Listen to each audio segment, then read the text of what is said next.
வெள்ளி இலக்கிய மேடை நிகழ்வு எண் 158க்கு வருவதற்கும் அனைவரையும் வணக்கம் கூறி வரவேற்கிறேன். முதலில் தமிழ் வாழ்த்து பாடுவதற்காக கவிஞர் ரமணி பாலசாமி அவர்களை அன்புடன் அழைக்கின்றேன்.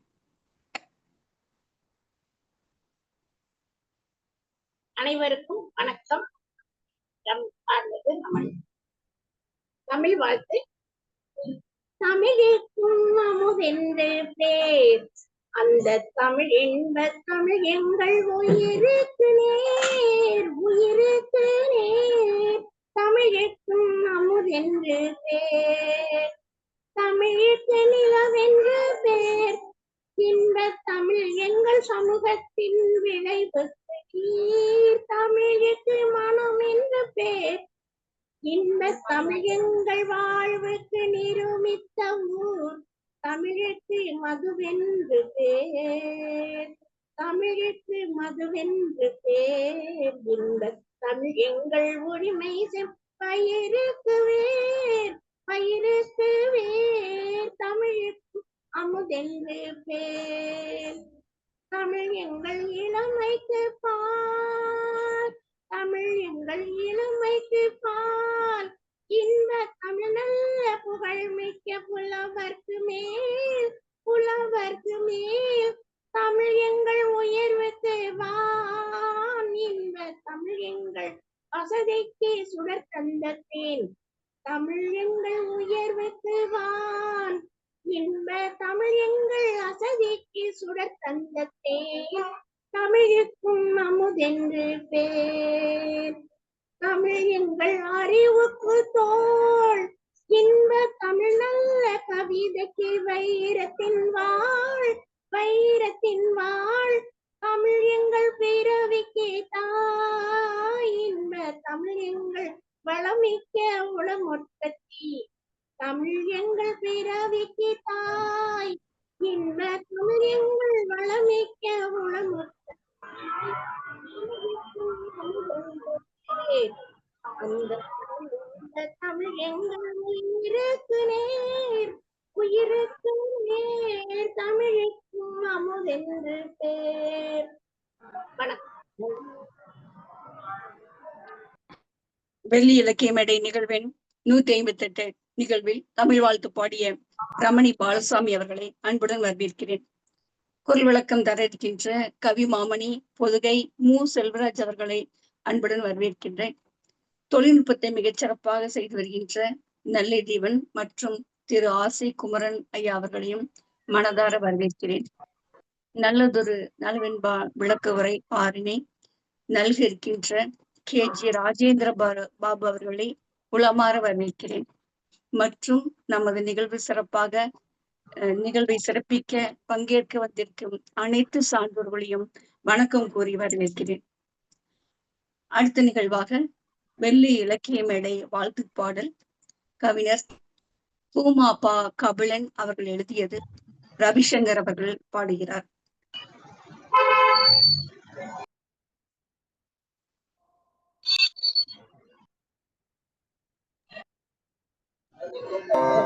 அனைவருக்கும் வணக்கம். வெள்ளி இலக்கிய மேடை வாழ்த்து பாடல். இந்த பாடலை எழுதியவர் எங்கள் அன்பு திரு பூமாப்பா கபிலன் அவர்கள். இந்த பாடலை பாடிக்கொண்டிருப்பது ஹைதராபாத்திலிருந்து ரவிசங்கர். வெள்ளிக்கிழமை மாலையிலே ஒன்று கூடுவோம், வெள்ளிக்கிழமை மாலையிலே ஒன்று கூடுவோம். வெள்ளி இலக்கிய மேடையிலே நின்று பாடுவோம், வெள்ளிக்கிழமை மாலையிலே ஒன்று கூடுவோம். வெள்ளி இலக்கிய மேடையிலே நின்று பாடுவோம். நல்ல தமிழ் இலக்கியத்தை நாமும் பாடுவோம், நல்ல தமிழ் இலக்கியத்தை நாமும் பாடுவோம். துள்ளி ஓடு புள்ளி மாநாளும் ஆடுவோம், நல்ல தமிழ் இலக்கியத்தை நாமும் பாடுவோம். துள்ளி ஓடு புள்ளி மாநாளும் ஆடுவோம். வெள்ளிக்கிழமை மாலையிலே ஒன்று கூடுவோம், வெள்ளி இலக்கிய மேடையிலே நின்று பாடுவோம். வள்ளுவனின் குரலமுதை விரும்பி சொல்லு காப்பியத்தை திரும்பச் சொல்லுவோம். வள்ளுவனின் குறளமுதை விரும்பி சொல்லுவோம். தெள்ளு தமிழ் காப்பியத்தை திரும்பச் சொல்லுவோம். வெல்லும் தமிழை உலகின் காதில் கொண்டு செல்லுவோம். வெல்லும் தமிழை உலகின் காதில் கொண்டு செல்லுவோம். நல்ல தமிழ் வாடும் என உறக்க சொல்லுவோம். நல்ல தமிழ் வாடும் என உறக்க சொல்லுவோம். வெள்ளிக்கிழமை மாலையிலே ஒன்று கூடுவோம். வெள்ளி இலக்கிய வேளையிலே நின்று பாடுவோம். கம்பநாடன் சொல்லாடலை கேட்டு ரசிப்போம். கண்ணதாசன் பாடல்களின் தேனை சுவைப்போம். கம்பநாடன் சொல்லாடலை கேட்டு ரசிப்போம். கண்ணதாசன் பாடல்களின் தேனை சுவைப்போம். வெள்ளி மாலை தமிழ் அமுதை ஊடு கழிப்போம். வெள்ளி மாலை தமிழ் அமுதை ஊடு கழிப்போம். முல்லை மலர் தமிழ் கடலில் ஒத்து குளிப்போம். முல்லை மலர் தமிழ் கடலில் ஒத்து குளிப்போம். வெள்ளிக்கிழமை மாலையிலே ஒன்று கூடுவோம். வெள்ளி இலக்கிய வேடையிலே நின்று பாடுவோம். வெள்ளிக்கிழமை மாலையிலே ஒன்று கூடுவோம். வெள்ளி இலக்கிய வேடையிலே நின்று பாடுவோம்.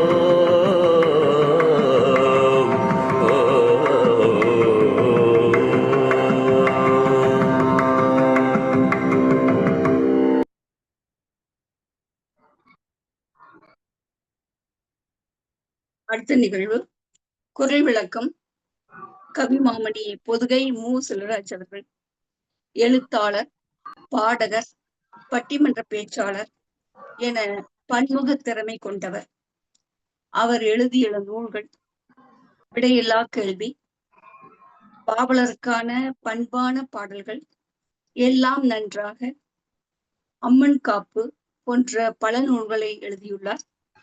ஐயா அவர்களை குரல் விளக்கம் வழங்க அன்புடன் அழைக்கின்றேன். நன்றி. அனைவருக்கும் வெள்ளி இலக்கிய மேடை சான்றோர்கள் மக்கள் அனைவருக்கும் என்னுடைய வணக்கத்தை கூடி, திருக்குறள் விளக்கம் 2 குறளை பற்றி இன்றைக்கு நான் கலந்துரையாடுவதற்காக என்றுதான் சொல்ல வேண்டும். எனக்கு படித்திருக்கிறார்கள்.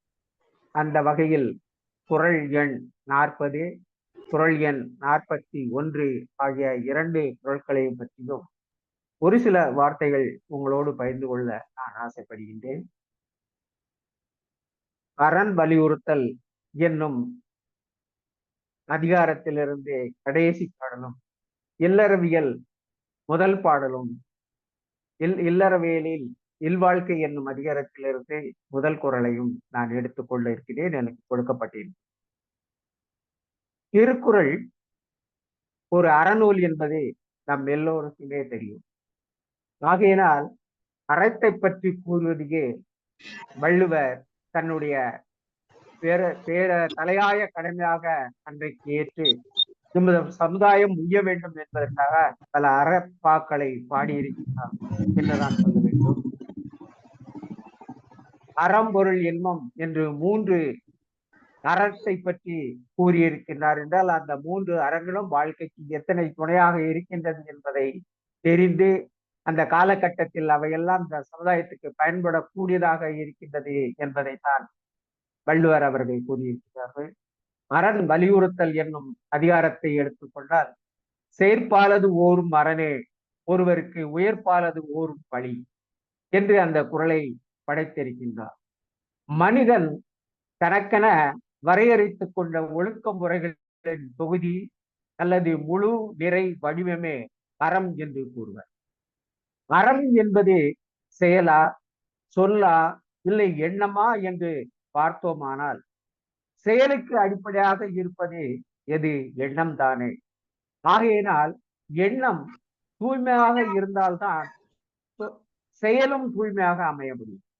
எண்ணத்தின் அளவுதான ஒரு செயலும் இருக்கும் என்பதனால் எண்ணம் எழுவதற்கு இருப்பிடமாக இருப்பது மனசு. அப்படி என்றால் மாசு எப்படி இருக்க? மனசு மாசுபடியாத உள்ளமாக இருக்க வேண்டும். மாசுபடியாத எண்ணங்கள் மட்டுமே அங்கே உருவாக வேண்டும். மனசின் மாசுகளை போக்குவது எது என்று சொன்னாலும் அங்கே அறம்தான் முன்னாடி நிற்கின்றது. மனிதனுக்கு அழிக்கும் குணம், அளவற்ற ஆசை, கடும் கோபம், வன்சொல் போன்ற தீய குணங்கள் இல்லாமல் இருத்தலே ஒரு மனிதனுடைய வாழ்க்கையை அவனுடைய அறம் சார்ந்து இருப்பதாக நாம் எண்ணிக்கொள்ளும்.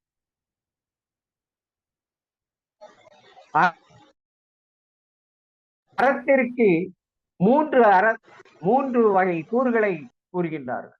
எண்ணங்களாகவே எடுத்தாளப்பட்டிருக்கின்றன. திருக்குறளில் உள்ள 1330 குறளும் அறங்காட்டுவனவே. செயலறம், பொருளறம், என்ப அறம் என 3ஆக பிரிக்கப்பட்டுள்ளன. ஒருவன் தனது வாழ்வில் எவ்வளவு துன்பப்பட்டாலும் தவறாமல் செய்ய வேண்டியது அறச்செயலே ஆகும். வாழ்நாளில் செய்யாமல் விட வேண்டியது வழி தருகின்ற செயலே ஆகும். செயற்பாளர் ஓரும் அரணே என்று சொல்லுகின்ற பொழுது செய்ய தகுந்தவற்றை ஆராய்ந்து அறிவதே அரணாகும். உயர்ப்பாளது ஓரும் பழி என்பது தவிர்க்க வேண்டியதை ஆராய்ந்து தவிர்க்க வேண்டும் என்பதாகும். இதனை செயற்பால உயர்ப்பாளது என்பதை உயல் பாலது என்று சொன்னால் எது மனிதனுடைய வாழ்க்கைக்கு உயர்வை தருமோ அதை பற்றி எண்ண வேண்டும் என்பதுதான் உயல் என்று விரித்து பார்த்தால் சரியான பொருள் தரும். எப்படி எண்ணாமல் உயர்வு தராத பல செயல்களை எண்ணி செய்வானாயானால் அது பழியைத்தான் தரும் என்றுதான் வள்ளுவர் அறிவிக்கும். ஓரும் என்றும் சொல்லை ஆராய்ந்து அறிந்து அதன் உண்மை பொருளை அல்லது தன்மையை உணர்ந்து கொள்வது ஆகும். சிலர் ஓரும் என்பதை அசச்சொல்லாக பயன்படுத்தி இருக்கின்றார்கள். சிலர் அதனை ஆராய்ந்து அறிந்து பார்க்க வேண்டும் என்று அதனை பொருத்தி பார்க்கிறார்கள். செயற்பாலதோறும் அரணை என்றும் பொழுது எது செய்யத்தக்கது அல்ல என்னும் கேள்வி அங்கே எழுகின்றது அல்லவா? அதற்காக வள்ளுவர் கூறுவது பழிதரும் செயலை செய்யாமல் இருத்தலே ஆகும் என்கின்ற. அறற்ற வழியில் சென்றால் பொன்னும் பொருளும் அதிகமாக சேரும் தானே இன்றைக்கு நாம் கண்கூடாக பார்த்து கொண்டிருக்கிறோம். பின்பு அதனை கொண்டு அறக்கட்டளை அமைத்து பல அறச்செயல்களை எல்லாம் பலர் செய்து கொண்டிருக்கின்றார்கள். தான் செய்துவிட்ட அறமற்ற செயல்களை மறைத்துக் கொள்வதற்காக அவன் செய்வது போல நாடகம் ஆடிக்கொண்டிருக்கின்றார்கள். அப்படி அறந்தவறி நடக்க மனசு சஞ்சலப்படுகின்றது. அப்படி எண்ணப்போடு வளர்ந்துவிடக் கூடாது என்பதைத்தான் அதை ஆராய்ந்து அறிந்து அறத்தை எப்படி நாம் வளர்க்க வேண்டும், எப்படி மனதிலே அதை உருவாக்கி கொள்ள வேண்டும் என்பதை பற்றியெல்லாம் இந்த குறள் சொல்கின்றது. வள்ளுவர் கூறுகின்ற பொழுது அறத்தை நேர்மறையாகவும் எதிர்மறையாகவும் இக்குறளிலே பயன்படுத்தியிருக்கின்றார் என்பதைத்தான் சொல்ல வேண்டும். ஒரு செயலை செய்யும் போது அதனை யாருக்கு செய்கின்றோமோ அவருக்கு நன்மை தந்தால் அது நற்செயல், அதுவே நல்லது. அதே நேரத்தில் அது தீமை தருவதாக அமைந்து விடுமானால் அது தீச்செயல், அதாவது அறமற்ற செயல். ஒரு பெரிய கூட்டம் கூடுகின்றது. அங்கே கூடுகின்றவர்களின் தேவைகள் எதுவாக இருக்கும் என்பதை தெரிந்து அதனை செய்தால் அது அறச்செயல். அதை விடுத்து அவர்களை கசக்கி பிழிந்து அல்லல் பட வைத்து தனக்குத்தானே ஆதாயம் தேட முயல்வதனை அறச்செயல் என்று கூற முடியுமா? அதனால் ஏற்படி வழிகள் தானே, பழிச்சொல்லுதானே அங்க உருவாகும். ஒரு நாட்டில் ஒரு விவசாயி இருந்தான். அந்த விவசாயி அவன் காலத்தில் மிகவும் கடுமையான ஒரு பஞ்சத்தில் ஆட்பட்டு உண்பதற்கு உணவே இல்லை. வயல்கள் எல்லாம் காய்ந்து கிடக்கின்றன. அவன் தன்னுடைய வயல் பெற அருகில் நின்று புலம்பிக் கொண்டிருக்கின்றான். தனக்கு பசியாற்றுவதற்கான உணவை கிடைக்கவில்லையே, வீட்டில் இருப்பவர்களுக்கு கிடைக்கவில்லையே, ஊரில் இருப்பவர்களுக்கு கிடைக்கவில்லையே என்று கூறுகின்ற பொழுது இங்கே ஒரு சித்தர் வருகிறார். சித்தர் கேட்டதையெல்லாம் கொடுப்பார் என்பதனால் அந்த சித்தரிடம் சென்று முறையிடுகின்றார். எங்கள் ஊரில் நெடுநாட்களாக பஞ்சமும் பட்டினியும் நிலவுகின்றது, அவற்றை போக்குவதற்காக எங்களுக்கு நீங்கள் உங்கள் இறைவனிடம் வேண்டி ஒரு வரத்தை தர வேண்டும் என்று கேட்க. நான் என்ன வரத்தை தர வேண்டும் என்று சித்தர் கேட்க அவன் சொல்கின்றார், என்னுடைய ஆயுள் முழுவதும் நான் பசிக்காமல் இருவதற்கு வேண்டிய பொருளை எல்லாம் தர வேண்டும் என்று சொல்லி. சித்தர் கூறுகின்றார், உன்னுடைய ஆயுசுக்கும் நான் பொருள்களை தருவது என்றால் உன்னுடைய ஆயுசு சீக்கிரமா முடிந்து போயிருவே என்று கூறுகின்றார். பரவாயில்லை, நீங்கள் அதை கொடுங்கள் என்று கேட்டு வாங்கிக் கொள்கிறார். அவரும் அதற்குரிய இதிலை செய்து இறைவனிடம் வேண்டி அவனுக்கு வேண்டியவற்றை எல்லாம் வாங்கி கொடுக்கிறார். வாங்கிவிட்டு நீ வீட்டில் சென்று உனக்கு தேவையானவை எல்லாம் இருக்கும் என்று கூறுகின்றார். அவனும் வீட்டிற்கு சென்று பார்த்தால் அங்கு ஏராளமான உணவுப் பொருட்கள் குவித்து கிடக்கின்றன, வரிசை வரிசையாக இருக்கின்றன. எப்படி அவன் உணவை உண்டு அவன் ஆனால் பசியாறி அவன் குடும்பம் எல்லாரும் நலமாக இருக்கின்றார்கள்.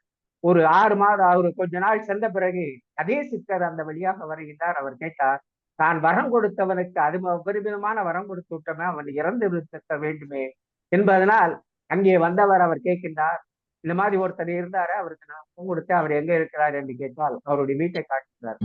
இந்த சித்தர் அவன் வீட்டருகே சென்று பார்க்கின்ற பொழுது அந்த வீட்டிலிருந்து பலர் உணவுப் பொருட்களை எல்லாம் எடுத்துக் கொண்டு செல்கிறார்கள். வரிசை வரிசையாக வருகின்றார்கள். உணவுப் பொருள்கள், காய்கறிகள் எல்லாவற்றையும் எடுத்துக்கொண்டே போகின்றார்கள். அப்பொழுதுதான் சித்தருக்கு புரிந்தது, இவனுக்காக கொடுக்கப்பட்ட பொருள் என்று எதையும் தனக்காக வைத்துக் கொள்ளாமல் அந்த பொருளை எல்லாம் ஊராருக்காக தானமாக கொடுக்கின்ற ஒரு மனநிலையை அவன் அடைந்து விட்டதனால் அவன் இன்றளவும் அவனுடைய ஆயுசு முடிந்து போகாமல் அவன் வாழ்ந்து கொண்டிருக்கின்றான் என்பதை என்கின்ற பொழுது அங்கே அறம் அவனை காத்து நிற்கின்றது என்பதை சித்தர் உணர்ந்து கொண்டு, எப்படி எது நமக்கு கிடைக்கின்றதோ அதை மற்றவர்களுக்காக கொடுக்கின்ற ஒரு மனப்பக்குவம், ஒரு தன்மை வளர்ந்து விட்டால் அதுதான் அறம். அந்த அறம்தான் ஒருவனை காக்கும். அன்னதானம் என்பது, தானம் என்பது தலையினை காக்கும் என்று நாம் படித்திருக்கின்றோம் அல்லவா? ஆகவே அறம் என்பது ஒரு மனநிலை இருக்கின்ற கவசமாகவும் அங்கே செயல்பட்டு கொண்டிருக்கின்றது என்பதை கூறியிருக்கிறார் வள்ளுவர் அவர்கள்.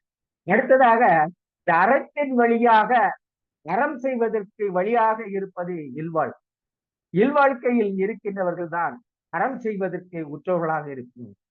ஆனால்தான் இல்வாழ்க்கை என்னும் அதிகாரத்தில் முதல் பொருளாக இல்வாழ்வான் என்பான் இயலுடைய மூவருக்கும் நல்லாற்றின் இந்த துணை என்று சொல்றோம். மனைவியோடு வாழ்பவன் தான் பிள்ளைகள், பெற்றோர், உறவினர் என்னும் மூவருக்கும் நல்ல வழியில் உதவுபவன் என்று ஐயா சாலமன் பாப்பி அவர்கள் அதற்கு உரை தந்திருக்கின்றார்கள். பெற்றோர், வாழ்க்கை துணை, குழந்தைகள் என இயற்கையாக அமைந்துள்ள மூவருக்கும் துணையாக இருப்பது நல்லறம் என்று கலைஞர் அவர்கள் உரை எழுதியிருக்கிறார். திருக்குறளில் இல்வாழ்க்கை என்பது அரசியல்களை செய்து பெற்றோர், வாழ்க்கை துணை, குழந்தைகள் என இயற்கையாக அமையும் திறத்தவர்களுக்கும் பாதுகாப்பாகவும் மரணாகவும் இருக்க வேண்டியது என்று எடுத்துக்கொள்ளலாம். அது இல்லாமல் சில துறவிகளையும் வறியோர்களையும் ஆபத்தான நிலையில் உள்ளோர் போன்றவர்களையும் பிறருக்கும் தர்ம வழியில் துணையாக வாழ்வதாகவும் என்றும் சிலர் எடுத்துக்கொள்கின்றார்கள். இது இல்லறத்தில் இருப்பவர்கள் செய்ய வேண்டிய கடமைகளையும் அதன் சிறப்புகளையும் அதனால் அடையும் நன்மைகளையும் விளக்குகின்றது என்றுதானே சொல்கிறது. பிறத்தல் என்பது எதற்காக? பிறந்தால் வாழ்வதற்காகத்தானே. வாழ்கின்ற காலத்தில் ஒருவன் கவலையோடு வாழ்ந்தால் அவன் வாழ்வதில் என்ன பலன் இருக்கின்றது? அவன் கவலையற்று வாழ வேண்டும். மனிதன் வாழ்க்கை இப்படி பருவங்களாக நாம பிரிக்கின்ற பொழுது குழந்தை பருவத்தில் எந்த கவலையும் இருக்க போவதில்லை. குழந்தை பருவம் முடிந்து காலை பருவம் வருகின்ற பொழுது அவன் இல்லறம் என்னும் பந்தத்தில் ஆட்படுத்தப்படுகின்றான். ஆக அது இல்லற பருவமாக ஆகிறது. இல்லறம் முடிந்து ஒரு காலகட்டத்திற்கு பிறகு இவன் முதுமை பருவம் அடைகின்றான். ஆக 3 பருவங்களை மனிதன் கடந்து முதுமை பருவத்திற்கு வருகின்ற பொழுது அவன் அப்படிப்பட்டவர்களை எல்லாம் யார் பாதுகாக்க வேண்டும்? இல்வாழ்க்கை வாழ்ந்து கொண்டிருக்கவர் தான் குழந்தைகளை காக்க வேண்டும், முதியோர்களை காக்க வேண்டும். அது மட்டுமல்ல, தான் நீ பெற்றெடுத்த குழந்தைகளை தெளிவோடும் பரவசத்தோடும் அன்போடும் பாதுகாக்க வேண்டும். இல்வாழ்க்கை என்பது அதுதான் அங்கே அறமாக சொல்லப்பட்டு இருக்கிறது. இருந்தோம்பி இல்வாழ்வதெல்லாம் விருந்தோம்பி வேளாண்மை செய்தல் பொருட்டு என்று கூறுவதின் நோக்கமே அங்குதான் இருக்கின்றது. இல்வாழ்க்கை என்பது எத்தனை சிறப்புக்குரியது, பெருமைக்குரியது. அப்படிப்பட்ட இல்வாழ்க்கையில் இருப்பவர்களெல்லாம் எவருக்கெல்லாம் துணையாக இருக்க வேண்டும் என்று கூறுவதைத்தான் மேலே நாம் பார்த்திருக்கின்றோம். அந்த மூவர் என்று சொல்லுகின்ற பொழுது பலர் பலவிதமான கருத்துக்களை கூறியிருப்பதை நாம் அறியப்படுகின்றது. அப்படி எடுக்கின்ற பொழுதுதான் குழந்தைகள், மனைவி மற்றும் முதியோர்கள் என்றும் எடுத்துக்கொள்ளலாம். இல்லை, குழந்தைகளை எடுத்துக்கொள்ளலாம், மனைவியை எடுத்துக்கொள்ளலாம், தன்னுடைய பெற்றோர்களை எடுத்துக்கொள்ளலாம், அநாதிகளாக அலைந்து கொண்டு இருப்பவர்களை நாம் எடுத்துக்கொள்ளலாம். இப்படி ஒவ்வொருத்தரும் அவருடைய வசதி வாய்ப்புகளுக்கு ஏற்றபடி பிறருக்காக நாம் என்ன செய்ய வேண்டும், அவர்களை எப்படியெல்லாம் காக்க வேண்டும் என்பதையெல்லாம் எடுத்து சொல்கின்ற பொழுதுதான் அன்பும் மரணம் உடத்தாயின் இல்வாழ்க்கை பண்பும் பயன் என்று வள்ளுவரே கூறுகிறார். அன்பு இருக்க வேண்டும், பண்பு இருக்க வேண்டும். அது இரண்டும் இல்வாழ்க்கையில் இருந்தால்தான் அவன் வாழ்ந்ததின் பயனும் அவன் வாழ்க்கையின் பண்பும் அங்கே மேலோங்கி இருக்கும் என்பதைத்தான் இது சுட்டி காட்டுகின்றது. அது மட்டுமல்ல, விருந்தோம்பல் வருகின்றவர்களெல்லாம் வரவேற்கின்ற ஒரு விருந்தோம்பல் என்பதும் ஒரு அறத்தின் நிற்பதுதான் என்று கூறுவது மிகவும் சிறந்ததாக இருக்கின்றது. ஏனென்றால் விருந்தோம்பலும் அறமே என்று வள்ளுவர் அவர்கள் பல இடங்களிலே அதை சுட்டிக்காட்டி செல்லும். அதுபோல தன்னை நம்பியவர்களெல்லாம் அவர்களுக்கு துணையாக நாம் இருக்க வேண்டும் என்பதைத்தான் கம்பராமாயணத்திலே ராமன் புகனை ஏற்றுக்கொள்வது 5 ஏற்றுக்கொண்டான், சுக்கிருவனை 60 ஏற்றுக்கொண்டான், வீடனனை 7வது சொந்தமாக ஏற்றுக்கொண்டான் என்பதை எண்ணுகின்ற பொழுது ராமன் அன்றைக்கு வள்ளுவத்தை புரிந்திருந்த காரணத்தினால் இப்படியெல்லாம் அவன் எல்லோரையும் அரவணைத்து செல்ல வேண்டும், அவர்களுக்கு துணையாக இருக்க வேண்டும் என்பதால்தான் தன்னோடு சேர்த்து கொண்டான் என்று எண்ண தோன்றுகிறது. நல்லற என்னும் இல்லறம் இருந்தால்தான் முதியோராகிய பெற்றோரை பேணி துணை நிற்க முடியும், இளம் வயதினரை பாதுகாத்து வளர்க்க முடியும், முனிவர்களின் பசியினை போக்க முடியும், வந்தவர்களுக்கெல்லாம் விருந்து படைக்க முடியும், ஒண்டிக்கட்டையாக இருந்து வாழ்வாரையானால் இதையெல்லாம் சாத்தியப்படுமா என்பதை கூறுகின்ற பொழுது இன்றைக்கு கொடுக்கப்பட்ட 2 குறள்களையும் இணைத்து ஒரே குறளாக நான் இப்படி சொல்லலாம். பகுத்துண்டு பல்லுயிர் ஓம்புதல் நூலோர் தொகுத்தவற்றுள்ளாம் தலை என்று கூறுகின்ற பொழுது இந்த வள்ளுவர் ஒவ்வொரு குறளிலும் அடிக்கை அடி அறத்தை பற்றியே அறனை வலியுறுத்தியே தன்னுடைய குறட்பாக்களை எல்லாம் அமைத்திருக்கின்றார்கள். இன்றைக்கு அறம் இருக்கிறதா என்றால் அறம் செத்துவிட்டது என்றுதான் சொல்ல வேண்டும். சிலர் அறம் செய்வது போல பாசாங்கு பண்ணி கொண்டு இருக்கின்றார்களே தவிர அவர்கள் உள்ளத்தால் எண்ணி உணர்வால் அதனை நினைத்து அறம் செய்கிறார்களா என்பது சந்தேகமாகத்தான் இருக்கின்றது என்பதை கூறி, இத்தகைய ஒரு நல்லதொரு வாய்ப்பை அறனை பற்றி பேசுகின்ற வாழ்க்கை இல்வாழ்க்கை எப்படி இருக்க வேண்டும் என்று பேசுகின்ற ஒரு நிலை, இவற்றையெல்லாம் எனக்கு கொடுத்து என்னையும் குரல் பற்றி பேசுவதற்கு வாய்ப்பளித்த வெள்ளி இலக்கிய மேடைக்கு நன்றி கூறி வாய்ப்புக்கு நன்றி, வணக்கம். நன்றி.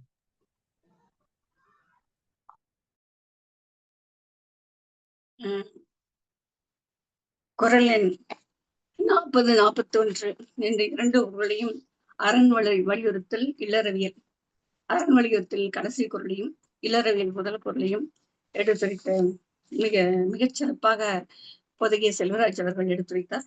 திருக்குறள் அறம் பொருள் இன்பம் என்று 3 முத்தான கருத்துக்களை விளைக்கிறது. மனிதனுடைய எண்ணம் தூய்மையாக இருக்க வேண்டும்.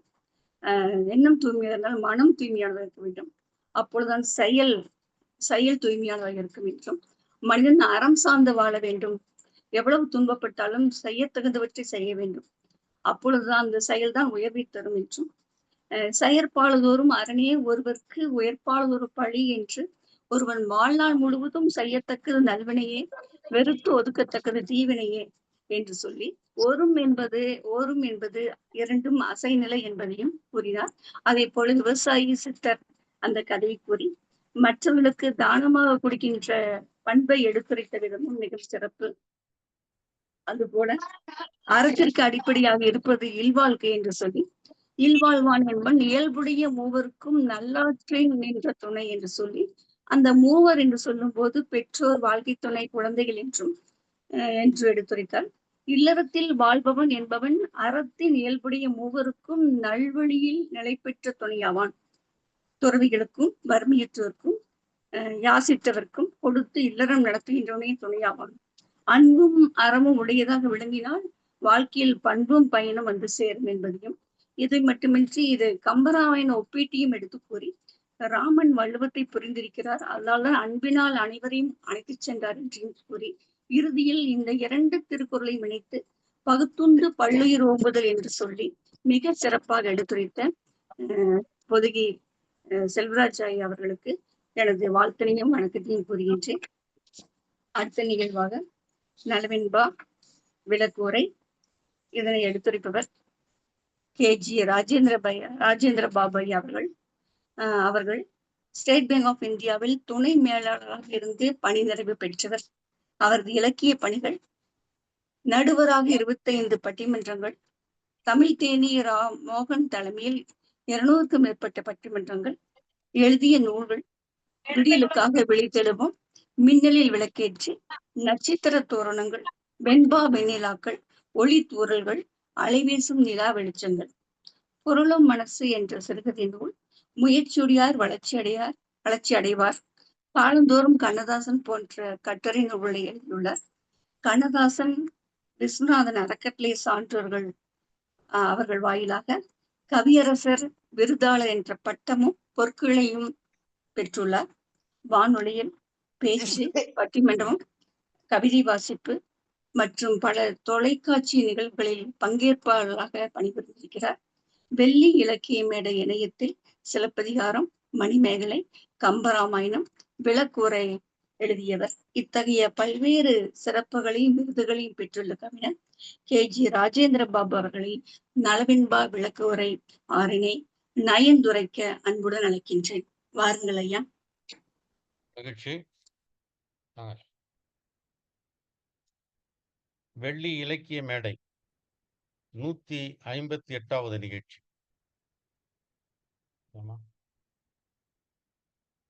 இந்த நிகழ்ச்சிக்கு தமிழ் வாழ்த்து பாடிய கவிஞர் ரமணி பாலசாமி அம்மையார் அவர்களையும், நெறியாள்கையை மிக சிறப்பாக நிகழ்த்தி கொண்டிருக்கின்ற முனைவர் மு.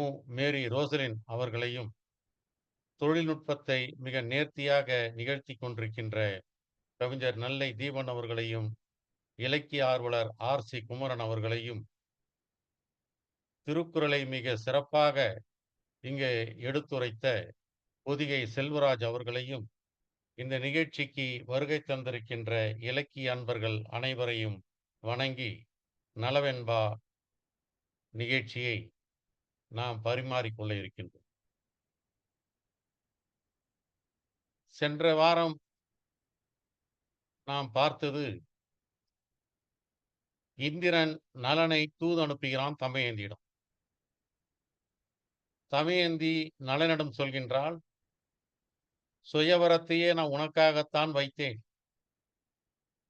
நீயும் தேவர்களோடு சேர்ந்து வா, அங்கே பார்த்து கொள்ளலாம் என்று அவள் சொல்லி அனுப்ப, அவள் சொன்னதை அப்படியே கொண்டு வந்து இந்திரனிடத்திலே நலன் சொல்கின்றான். நலனுடைய நேர்மையை பாராட்டி இந்திரனும் யமனும் வருணனும் அக்னியும் அவனுக்கு சில பரிசு பொருட்களை எல்லாம் கொடுக்கவில்லை. நீ நினைத்தால் அவையெல்லாம் பெறலாம் என்ற வரத்தை கொடுக்கிறார். நீ நினைத்தால் அங்கியை பெறலாம், நீ நினைத்தால் நீரை பெறலாம், நீ நினைத்தால் ஆடையை பெறலாம் என்ற வரத்தை அவர்கள் கொடுத்து அனுப்புகின்றார்கள். அத்தோடு அதை நிறுத்தினோம். இந்த வாரம் 2 தலைப்பிலே பேச இருக்கின்றோம். ஒன்று தமயந்தினுடைய தவிப்பு, இன்னொன்று அந்தி நேரத்தினுடைய கலக்கம்.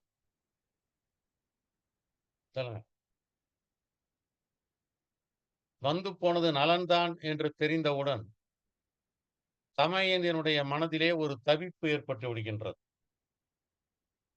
அந்த தவிப்பை சில பாடல்களிலே வர்ணிக்கின்றார் புகழேந்தி. தூது வந்த காதலனை சொல்லி செலவெடுத்த மாது வந்து பின் போன வண்ணெஞ்சால், யாதும் அயிர்த்தால் உயிர்த்தால் அணிவதனமெல்லாம் வியர்த்தால் உரை மறந்தாள் வீழ்ந்து. அந்த ஆரம்பமே ஒரு அழகா சொல்றாரு பாருங்க.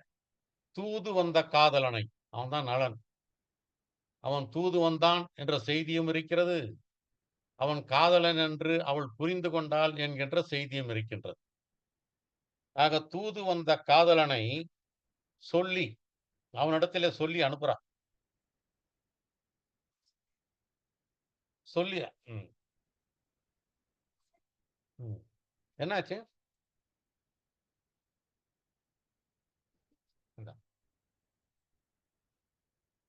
தூது வந்த காதலிடத்திலே அவள் சொல்லி அனுப்புறான். இந்த சுயவரம் என்பதே நான் உனக்காகத்தான் வைத்தது. அங்கே வா பார்த்துக் கொள்ளலாம் என்று அவன் சொல்லி அனுப்புறான் அல்லவா? அப்படி சொல்லி செலவிடுத்தன்னா அனுப்பி வைத்தேன்னு அர்த்தம். மாதுனா தமயந்தி. வந்து பின் போன நெஞ்சாள். அவகிட்ட அந்த மனசு வந்து பின் போன வன்னெஞ்சாள். அவன் பின்னால போயிடுது அந்த மனசு.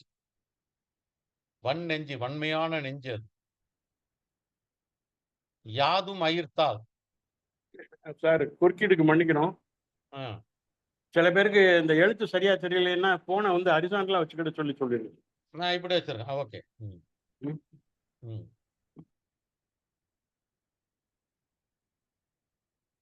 தொடரலாமா? தீபன். சார், நீங்க கண்டினியூ பண்ணுங்க. Okay, okay.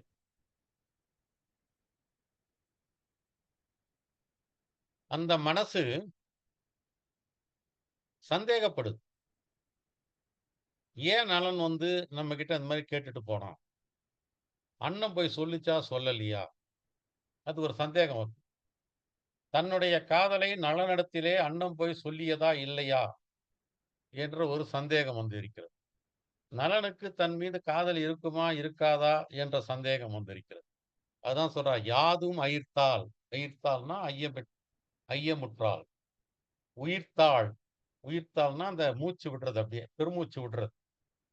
அணிவதனம், அழகான முகம் எல்லாம் வியர்த்தாள், வியர்த்து போகிறது. உரை மறந்தாள், பேசுறதையே மறந்துட்டா. அதாவது மௌனமாயிட்டா. வருத்தத்தில் அவள் வாய் அடைத்து விட்டது. விழுந்துனா கீழே விழுந்துட்டான்னு அர்த்தம் கிடையாது. மனசு விழுந்ததுன்னு அர்த்தம் இருக்கலாம், அல்லது படுக்கையில் விழுந்து விட்டாலும் நம்ம எடுத்துக்கொள்ளலாம். தூது வந்த காதலனை சொல்லி செலவிடுத்த மாது வந்து பின்போன வன்னெஞ்சால் யாதும் அயிர்த்தால் உயிர்த்தால் அணிவதனம் எல்லாம் வியர்த்தால் உரை மறந்தாள் வீழ்ந்து. வெண்பா என்ன அழகா எழுதியிருக்கார் பாருங்க. இந்த வெண்பாலாம் சொல்லி சொல்லி நம்ம மகிழ்ச்சி அடைய வேண்டிய ஒரு வெண்பா. நான் கூட ஏற்கனவே சொன்னேன், ஒரு தங்க கட்டியை பார்க்குற மாதிரி இருக்கும் வெண்பாவை பார்த்தீங்கன்னா, இல்லையா? அந்த தங்க கட்டினா இன்னைக்கு ரொம்ப உயர்ந்த நிலையில இருக்கு. வெண்பாவும் பாடல்களிலேயே ஒரு உயர்ந்த நிலையில இருக்கிற ஒரு பண் எது என்று கேட்டால் வெண்பா. இப்ப அந்த 4 வரி வெண்பாவை நீங்க பார்த்தீங்கன்னா, உண்மையிலேயே ஒரு தங்க கட்டிய பார்க்குற மாரி அழகா இருக்கும். தூது வந்த காதலனை சொல்லி செலவிடுத்த மாது வந்து பின்போன வன்னெஞ்சால் யாதும் அயிர்த்தால் உயிர்த்தால் அணிவதனம் எல்லாம் வியர்த்தால் உரை மறந்தாள் வீழ்ந்து. இதுல வந்து எதுகை, மோனை எல்லாத்துலயும் விளையாடி இருக்காரு. சொல்லுங்க. நல்ல ஒரு அழகான வெண்பா. அடுத்த வெண்பா அப்படிதான் இருக்கு. அவருடைய உள்ளம் சோர்ந்து விடுகிறது. இதுல ஒரு சின்ன மீனுக்கு வந்து ஒரு புதுசா ஒரு வார்த்தைய சொல்றாரு. பிள்ளை மீன் அப்படின்னு சொல்றாரு. புல்லரிக்கும் நாடன். புல் அப்படின்னு சொன்னா பறவை. அரிக்கும்னு சொன்னா உண்ணுதல்னு அர்த்தம். அதுனா மேய்தல்னு அர்த்தம். புல்லரிக்கும் நாடன் திருமடந்தை பூவாலி உள்ளரிக்க சேர்ந்தால் உயிர். இந்த இடத்துல அரிக்கும் அப்படின்னு சொன்னோம்னா சோர்ந்து போகிறது. உள்ளத்தை அரிக்கிறது அப்படியே. அந்த இடத்துல சாப்பிடுவது, மேய்வது. இந்த இடத்துல அரித்தல் என்பதற்கு உள்ளத்தை அரிப்பது. அரிக்கும் என்பதற்கு இப்படிதான் நிறைய வார்த்தை கொடுத்திருக்காங்க. அரிக்கும் என்று சொன்னால் தூசு போக்குவது, மேய்தல், வருந்துதல், கொழித்து எடுத்தல். இந்த இடத்துல புல்லரிக்கும் என்பதற்கு மேய்தல் பொருத்தமான வார்த்தை. உள்ளரிக்கும் என்பதற்கு உள்ளத்தை வருத்துதல் என்பது பொருத்தமான வார்த்தை. பொருள். பூவாளி உங்களுக்கு தெரியும். மன்மதனுடைய அம்பு வந்து பூவாளி. பூவினுடைய அம்பு. திருமடந்தை என்பது தமயந்தி. இப்ப பாருங்க, தமயந்தினுடைய நிலைமை எப்படி இருக்கிறதாம்? உள்ளம் போய் விட்டது. நாணம் போய் விட்டது. அந்த இடத்துல ஒரு முறை நலனுடைய நாணம் போய் விட்டதுன்னு சொன்னான். இங்க இவளுடைய நாணம் போய் விட்டது. உரை போய் வார்த்தையே போய்விட்டது. சென்ற முறை அதை சொல்லியிருக்கார், உரை போய்விட்டதாக. வரி நெடுங்கண், சிகப்பான நெடிய கண்கள். வெள்ளம் போய் அழுது அழுது அவ கண்ணில் இருக்கிற தண்ணீரே போய்விட்டது. வேகின்ற மென் தளிர் போல், ஒரு தளிர் எப்படி நெருப்பிலே வேகுமோ அது மாதிரி தமயந்தினுடைய உயிர், உள்ளம் வெந்து கொண்டிருக்கிறது. இதுதான் அதனுடைய மையப்பொருள். பிள்ளை மீன்னா சின்ன மீன். புல்லரிக்கும் நாடன் சிறு மீனை பறவைகளெல்லாம் கொத்தி கொண்டு போகின்ற நாட்டை சார்ந்த விதர்ப்ப நாட்டை சேர்ந்த தமயந்தி மன்மதனுடைய பூ வாளி அம்பு பட்டு அவளுடைய உள்ளமெல்லாம் வருத்த வருத்த அவளுடைய உயிர் சோர்ந்து போய்விட்டது. இதுதான் அந்த பாட்டு. உள்ளம் போய் தள்ளுங்க தள்ளுங்க. உள்ளம் போய் நான் போய் உரை போய் வரிநடுங்கண் வெள்ளம் போய் வேகின்ற மென்தளிர் போல் பிள்ளை மீன் புல்லரிக்கும் நாடன் திருமடந்தை பூவாளி உள்ளரிக்க சோர்ந்தாள் உயிர். தள்ளுங்க.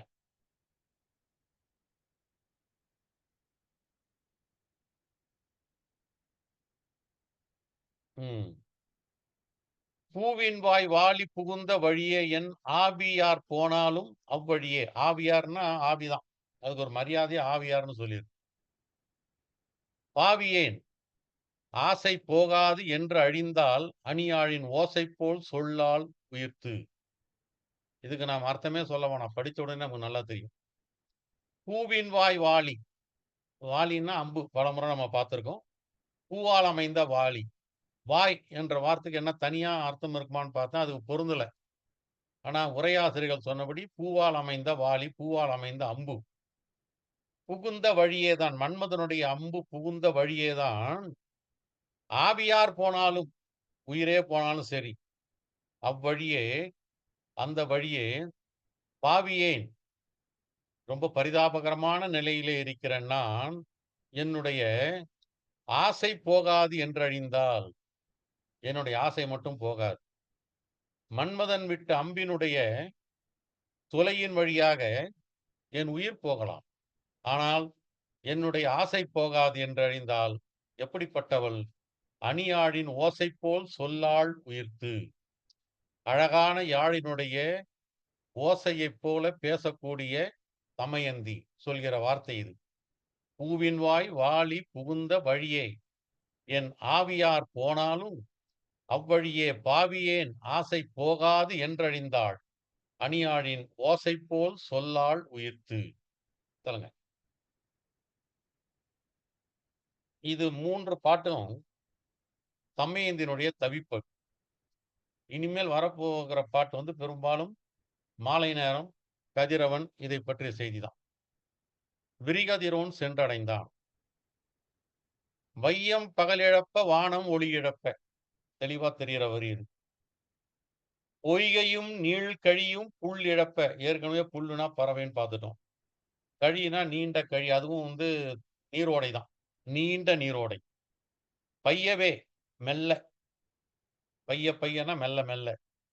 செவ்வாய் அன்றில் சிவந்த வாயுடைய அன்றில், அன்றில் பறவை துணை இழப்பச் சென்றடைந்தான். யாரு? வெவ்வாய் விரிகதிரோன் வெற்பு. வெவ்வாய்னா வெம்மையை கக்கக்கூடிய வாயை உடைய விரிந்த கதிர்களை உடைய சூரியன் மலையிலே போய் சேர்ந்தான். அவன் சேருகிற அழகுதான் சொல்றாங்க. வையம் பகல் இழப்ப. வையகமானது பகலை இழந்து விடுகிறது, அது நமக்கெல்லாம் தெரியும். வானம் ஒளி இழப்ப.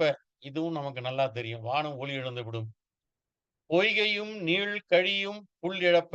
இதுவும் நமக்கு தெரியும் நல்லா. பையவே செவ்வாய் அன்றில் துணை இழப்ப. இதுதான் நமக்கு தெரியாது. அன்னைக்கு தீபன் கூட என்கிட்ட சொன்னார், அன்றில் பறவைதான் ஒண்ணு பிரிந்தா உயிர் விட்டுடுமே, எப்படி துணை இழப்ப அப்படின்னு போட்டிருக்காருன்னு சொன்னார். அதுக்கு நான் என்ன சொன்னேன்னா, அப்படிப்பட்ட பறவையிலே துணையை இழந்து விடுகின்ற அளவுக்கு உயர்வு நவர்ச்சி அணியா சொல்லியிருக்கார் அப்படின்னு நான் நீங்க சொன்னவர்கிட்ட. அது மாதிரி இது நமக்கு தெரியாத ஒரு செய்தி எதுன்னா, செவ்வாய் அன்றில் துணை இழப்பதான். இது ஒரு உயர்வு நவர்ச்சனி. அந்த அன்றிலே தன்னுடைய துணையை இழக்கின்ற வரை, பிரிகின்ற வரை. இழக்கன்னா பிரிதல்னு அர்த்தம், இறந்து போறதுன்னு அர்த்தம் கிடையாது, பிரிதல்னு அர்த்தம். சென்றடைந்தான். யாரு? சூரியன். எப்படிப்பட்ட சூரியன்? வெவ்வாய், வெம்மையான வாயை உடைய விரிந்த கதிரை உடைய சூரியன். வெற்புனா மலை, அந்த மலையிலே போய் சேர்ந்து விட்டான். வையம் பகலிழப்ப வானம் ஒளி இழப்ப பொய்கையும் நீள் கழியும் புள்ளிழப்ப பையவே செவ்வாய் அன்றில் துணையிழப்ப சென்றடைந்தான் வெவ்வாய் விரிகதிரோன் வெற்பு. கொடபால் வரை மறைந்த குடம்னு சொன்னா மேற்கு, பால்னா மேற்கில், வரைனா மலை. மாயிரு ஞாலத்து உயிர்கான வானரங்கில் பாயிருள் என்னும் படாம் வாங்கி சேய் நின்று அரைந்து ஆரணம் பாட ஆடிப்போய் வெய்யோன் மறைந்தான் குடப்பால் வரை. மா இரு ஞாலம், மானா பெருசு, இருநாளும் பெருசு. ரெண்டு சொல்லும் ஒரே அர்த்தம் தான். அப்படி போட்டோம்னா ரொம்ப பெருசுன்னு எடுத்துக்கலாம். ஞாலம் உலகம், உயிர்காண இந்த ஞானத்துல இருக்கிற மக்கள்லாம் பார்க்கறாங்க. நேரடியான ஒரு காட்சி, அவருக்கு பார்க்கிற காட்சி என்ன காட்சி? வானரங்கில், வானம் என்கின்ற நடன சாலையில் பாயிருள் என்னும் படாம் வாங்கி, படாம் அப்படின்னு சொன்னா திரைசீலை. யானைக்கு போடுறது முகத்து கூட படாம் தான் பேரு. வள்ளுவர் தான் சொல்லுவார், கடா களிற்றின் மேல் கட்படாம் அப்படின்னு சொல்லுவார். இந்த மதம் பிடித்த யானையினுடைய முகத்திலே போடுகின்ற திரைசீலைக்கு படாம்னு பேர். பாயிருள், பாய்ந்து வரக்கூடிய இருள் என்னும் படாம் வாங்கி, படத்த அந்த திரைசீலையை இழுத்து விட்டு சேய் நின்று, தூரத்துல நின்று அரைந்து ஆரணம் பாட, இந்த மாலை நேரத்தில் வேதங்களை எல்லாம் பாடிக்கொண்டிருக்கிறார்கள். ஆடிப்போய் வெய்யோன், கூத்தாடிக்கொண்டே போகின்ற இந்த சூரியன் மறைந்தான், மேற்கு திசையிலே போய் மறைந்தான். இந்த ஆடிப்போய் என்ற வார்த்தையை படித்த பிறகுதான் வானரங்கில் என்ற வார்த்தைக்கு நடனசாலைன்னு நம்ம பொருள் கொள்ள முடியுது. வான் அரங்குன்னு நம்ம சாதாரணமா சொல்லிடலாம். ஆனா அதற்கு நடனசாலைன்னு சொல்றதுக்கு என்ன காரணம்னா, இங்கே ஆடிக்கொண்டிருந்த சூரியன் என்று வார்த்தை வர்றதுனால, ஓ, இதை நடனசாலையாக நாம் உருவகித்துக் கொள்ளலாம் என்று தோன்றுகிறது. படம் வாங்கினா படத்தை அந்த திரைசை இழுத்துன்னு தானே வரும். இல்ல, இங்க திரைசிலையை போர்த்து, அதை எப்படி நாம பொருள் கொள்றோம்னா, பாயிருள் என்னும் ஒரு இருள் பாய்ந்து வருது. நம்ம இழுத்தோம்னா இருள் பாயாது, சுருங்கம். இருள் பாய்கிறது என்று சொன்னாலே அந்த சீலையை நாம் பரப்பிக் கொண்டு அர்த்தம். ஆக மாயிரு ஞாலத்து உயிர்காண, அதாவது வானத்திலிருந்து சூரியன் மறைந்து மேற்கு திசைக்கு போகின்றான், மலைக்கு பின்னாலே போய் மறைகின்றான். அது ஒரு அழகா சொல்றார். இருள் என்கின்ற திரைசீலையை பரப்பிவிட்டு வானம் என்கின்ற அந்த நடனசாலையில் அந்த திரைசீலையை மூடிவிட்டு அந்த கதிரவன் ஆடிக்கொண்டே போய் மலைக்கு பின்னாலே மறைந்து விடுகின்றான். மாயிரு ஞாலத்து, ஓகே, மாயிரு ஞாலத்து உயிர்கான வானரங்கில் பாயிருள் என்னும் படாம் வாங்கி சேய் நின்று அரைந்து ஆரணம் பாட ஆடிப்போய் வெய்யோன் மறைந்தான் குடபால் வரை. மெல்ல நடந்தது அந்தி. இது அந்த காலத்துல ஒரு சிறப்பா சொல்லுவாங்க இந்த பாட்டை. மல்லிகையே வெண்சங்கா வண்டூத, வான் கருப்பு, கருப்புனா இங்க கரும்புன்னு அர்த்தம். வில்லி கனை தெரிந்து மெய் காப்ப, முல்லை எனும் மெல்மாலை தோளசைய, மெல்ல நடந்ததே புன்மாலை அந்தி பொழுது. இங்க மெய் காப்ப அப்படிங்கிறது யாருடைய மெய்யை காக்கிறார்கள்னு சொன்னா, மாலை பொழுதை மெய்யாக உடம்பாக இங்க உருவகிக்கிறாங்க. அந்த உடம்பை காக்கிறான். ஏன்னா மாலை பொழுதில் தான் அவனுடைய, மாலையில் இருந்தான் அவனுடைய ஆட்டமே தொடங்கும். மல்லிகையே வெண்சங்கா வண்டூத, மல்லிகை தான் ஒரு சங்கு மாதிரி வண்டு ஊதி கொண்டிருக்கிறதாம். அங்கதான் புகழேந்தி புலவரோ ஒரு கேள்வி கேட்டாங்க. அது அரும்பின் முனையிலே வாய் வைத்து தானே தேன் உறிஞ்சும், நீங்கள் என்னமோ அந்த காம்பின் முனையிலே வைத்து ஊதுகிற மாதிரி சொல்கிறீர்களே, அது எப்படி, இது பிழை அல்லவா என்று கேட்ட பொழுது ரொம்ப சாதுரியமா புகழேந்தி புலவர் சொன்னார், அது மது அருந்திய வண்டு, ஆகவே எது முனை எது காம்பு என்றதுக்கு தெரியவில்லை என்று ரொம்ப சாதுரியமாக பொருள் சொன்னதாகவும் அந்த காலத்துல ரொம்ப பாராட்டப்பட்ட ஒரு வரி இது. மல்லிகையே வெண்சங்கா வண்டுவுத. இது மாலை பொழுதினுடைய அழகு. அப்போ மல்லிகையை வண்டு ஊதிக் கொண்டிருக்கின்றது. சங்கு மாதிரி நினைத்து வண்டு ஊதிக் கொண்டிருக்கிறது. வான்கருப்பு வில்லி, வான்கரும்பையே வில்லியாக கனை தெரிந்து மெய் காப்ப. இந்த கரும்பை விட்டு எய்தி இந்த மாலையை காத்துக் கொண்டிருக்கின்றான். மாலையினுடைய அழகை, தன்மையை காப்பாற்றிக் கொண்டிருக்கிறான் மன்மதன். முல்லை என்னும் மென்மாலை தோலசைய. முல்லைப்பூ பூக்கிறதல்லவா, அது இந்த மாலையினுடைய தோளிலே மெல்ல அசைந்து கொண்டே இருக்கிறதாம். மென்மாலை தோலசைய மெல்ல நடந்ததே புன்மாலை அந்திப் பொழுது. மெல்ல நடக்குதாம். அவசரப்பட்டு போகல. சட்டு சட்டு நடக்கல. ரொம்ப அமைதியா மெல்ல நடந்து. புன்மாலை அந்திப் பொழுது. புன்மாலைனா ஒரு சிறு பொழுதுக்கு புன்மாலை. பகல் மாதிரி நீண்ட பொழுது அல்ல. இரவு மாதிரி நீண்ட பொழுது அல்ல. இரவுக்கும் பகலுக்கும் இடையிலே இருக்கக்கூடிய ஒரு சிறிய பொழுது மாலை என்பதனாலே புன்மாலை. நம்ம புன் சிரிப்புன்னு சொல்றோம் இல்லையா? புன் சிரிப்புன்னா சிறிய சிரிப்பு. சின்னதா லேசா சிரிக்கிறது. அது மாதிரி ஒரு சிறிய மாலை அந்திப் பொழுது. மல்லிகையே வெண்சங்கா வண்டூத, வான் கருப்பு வில்லி கனை தெரிந்து மெய் காப்ப, முல்லை எனும் மென்மாலை தோள் அசைய, மெல்ல நடந்ததே புன்மாலை அந்திப் பொழுது என்று மாலையினுடைய அழகை இங்க வர்ணிக்கிறார். இது ஒரு அழகான பாட்டு. ஒரு அருமையான உதாரணம். அந்திப் பொழுத பத்தி தான், அது அந்திப் பொழுத பத்திய வர்ணனை தான் அது. புற்கென்றார் அந்திப் புனைமலர்க்கண் நீர் அரும்ப நிற்கிறதந்தோ, அதோடு நிறுத்திக்கணும். நிலங்காப்பான் முற்கொண்டு அடைகின்ற வேந்தர்க்கும் ஆண்டு அஞ்சினோர்க்கும் இடைநின்ற காலம் போல் என்று. நிலங்காப்பான் முற்கொண்டு, நிலத்தை காக்கின்றவன் மேலும் மேலும் தன்னுடைய நிலத்தை பெருக்க வேண்டும் என்ற ஆசையினாலே முற்பட்டு, முற்கொண்டுனா முற்பட்டு, அடைகின்ற வேந்தருக்கும், அங்க வரான், அவன் போருக்கு வரான். அந்த வேந்தருக்கும் அதை அடைய வரான், இன்னொரு நிலத்தை அடைய வரான். சிற்றரசன் மீது போர் தொடுக்கிறான், அவ்வளவுதான். ஆண்டு அஞ்சினோருக்கும், அதை பார்த்து பயப்படுகின்றவர்களுக்கும். இவன் போர் தொடுக்கிறான், அவன் அதை பார்த்து அஞ்சறான். அவனும் போர் தொடுக்கிறான், ஆனா பயந்து கொண்டே இருக்கிறான். இவனுக்கு ஒரு மகிழ்ச்சி இருக்கிறது, அவனுக்கு ஒரு அச்சம் இருக்கிறது.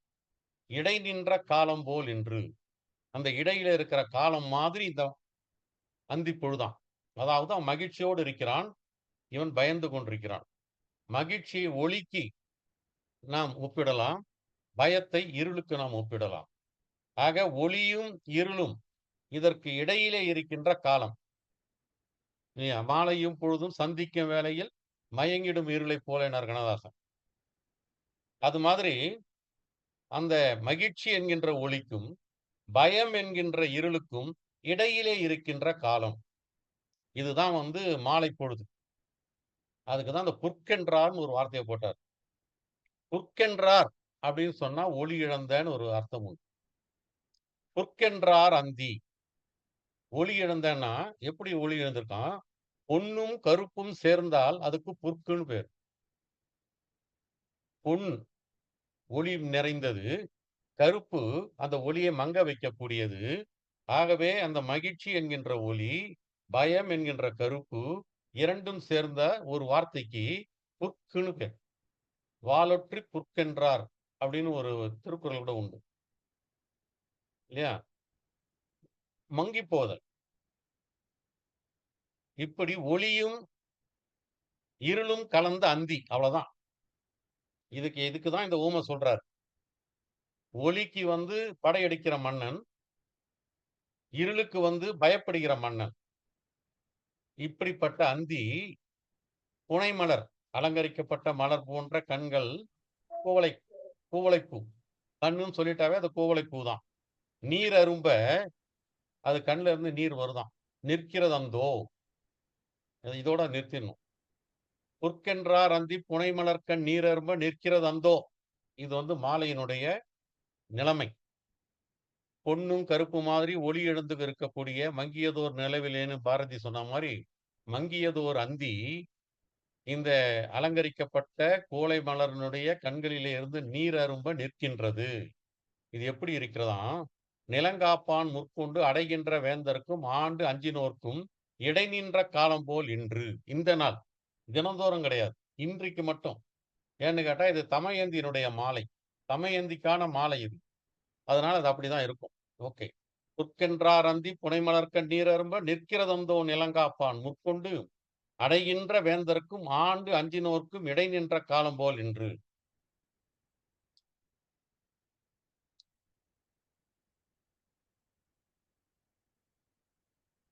பிழைத்தால் வந்தேன் என்னும். அன்னங்காள் நீங்களும் ஆதித்தன் தானும் போய், ஆதித்தன்னா கதிரவன். மண்ணும் படி அகலா வல்லிரவில் மின்னும் மழைத்தாரை வல் இருட்கும் வாடைக்கும் நாங்கள் பிழைத்தால் வந்தேன் எனும் பேர். இந்த வந்தேன் எனும் பேர்னா வருதல்னு அர்த்தம் கிடையாது, பிறந்தேன் எனும் பேர். நாங்க திரும்பவும் பிறந்தோம்னு அர்த்தம். நாங்க பொழைச்சிருந்தோம்னா திரும்பவும் பிறந்துட்டோம்னு அர்த்தம். இந்த இடத்துல வந்தேன் என்பதற்கு நாங்கள் மீண்டும் பிறந்தோம்னு அர்த்தம். அன்னங்கால் நீங்களும் ஆதித்தன் தானும் போய், 2 பேரும் போயிடுறீங்க. இருள் வருகிறது.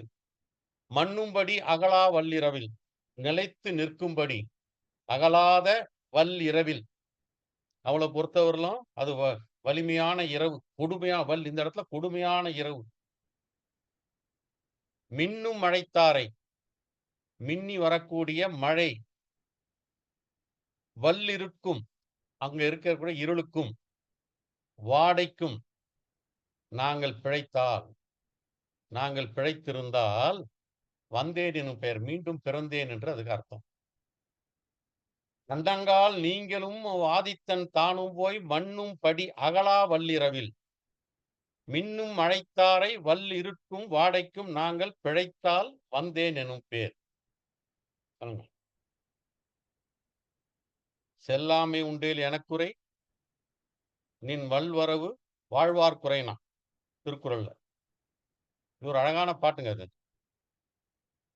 செப்பிலங்கொங்கை மீர் திங்கர் சுடற்பட்டு கொப்புளம் கொண்ட குளிர்வானை இப்போதும் மீன் பொதிந்து நின்ற விசும்பு என்பது என்கொலோ தேன் பொதிந்த வாயால் தெரிந்து.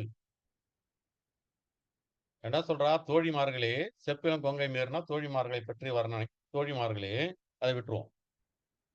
நீங்கள்லாம் உங்களுடைய தேன் ஒழுகக்கூடிய வாயால் சொல்கிறீர்களே, இதை என்னமோ போய் விசும்பு இந்த விண்மீன் சொல்றீங்களே, அது விண்மீன் நான் நினைக்கிறீங்க கிடையாது. அது என்ன தெரியுமா? திங்கள் சுடற்பட்டு கொப்புளம் கொண்ட குளிர்வான். திங்கள் என்கின்ற நெருப்பு பட்டு கொப்பளித்துக் கொண்டிருக்கின்ற குளிர்வான். இதை போய் நீங்க மீன் பொதிந்த விசும்புன வானம் என்று சொல்கிறீர்களே, நியாயமா அப்படின்னு சொல்றான்.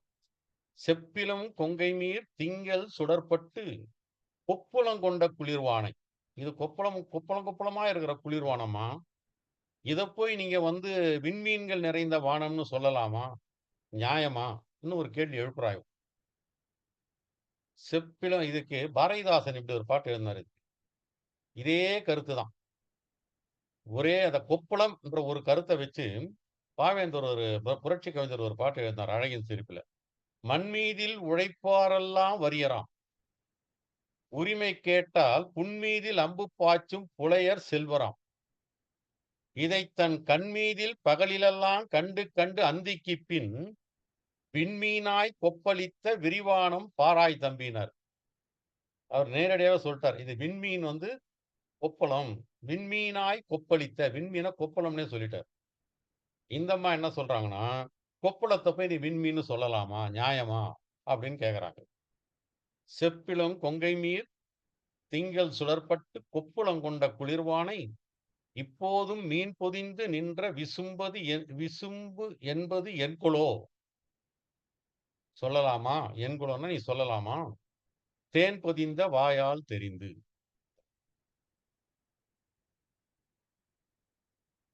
கொடியாடி கொன்றது பொய்.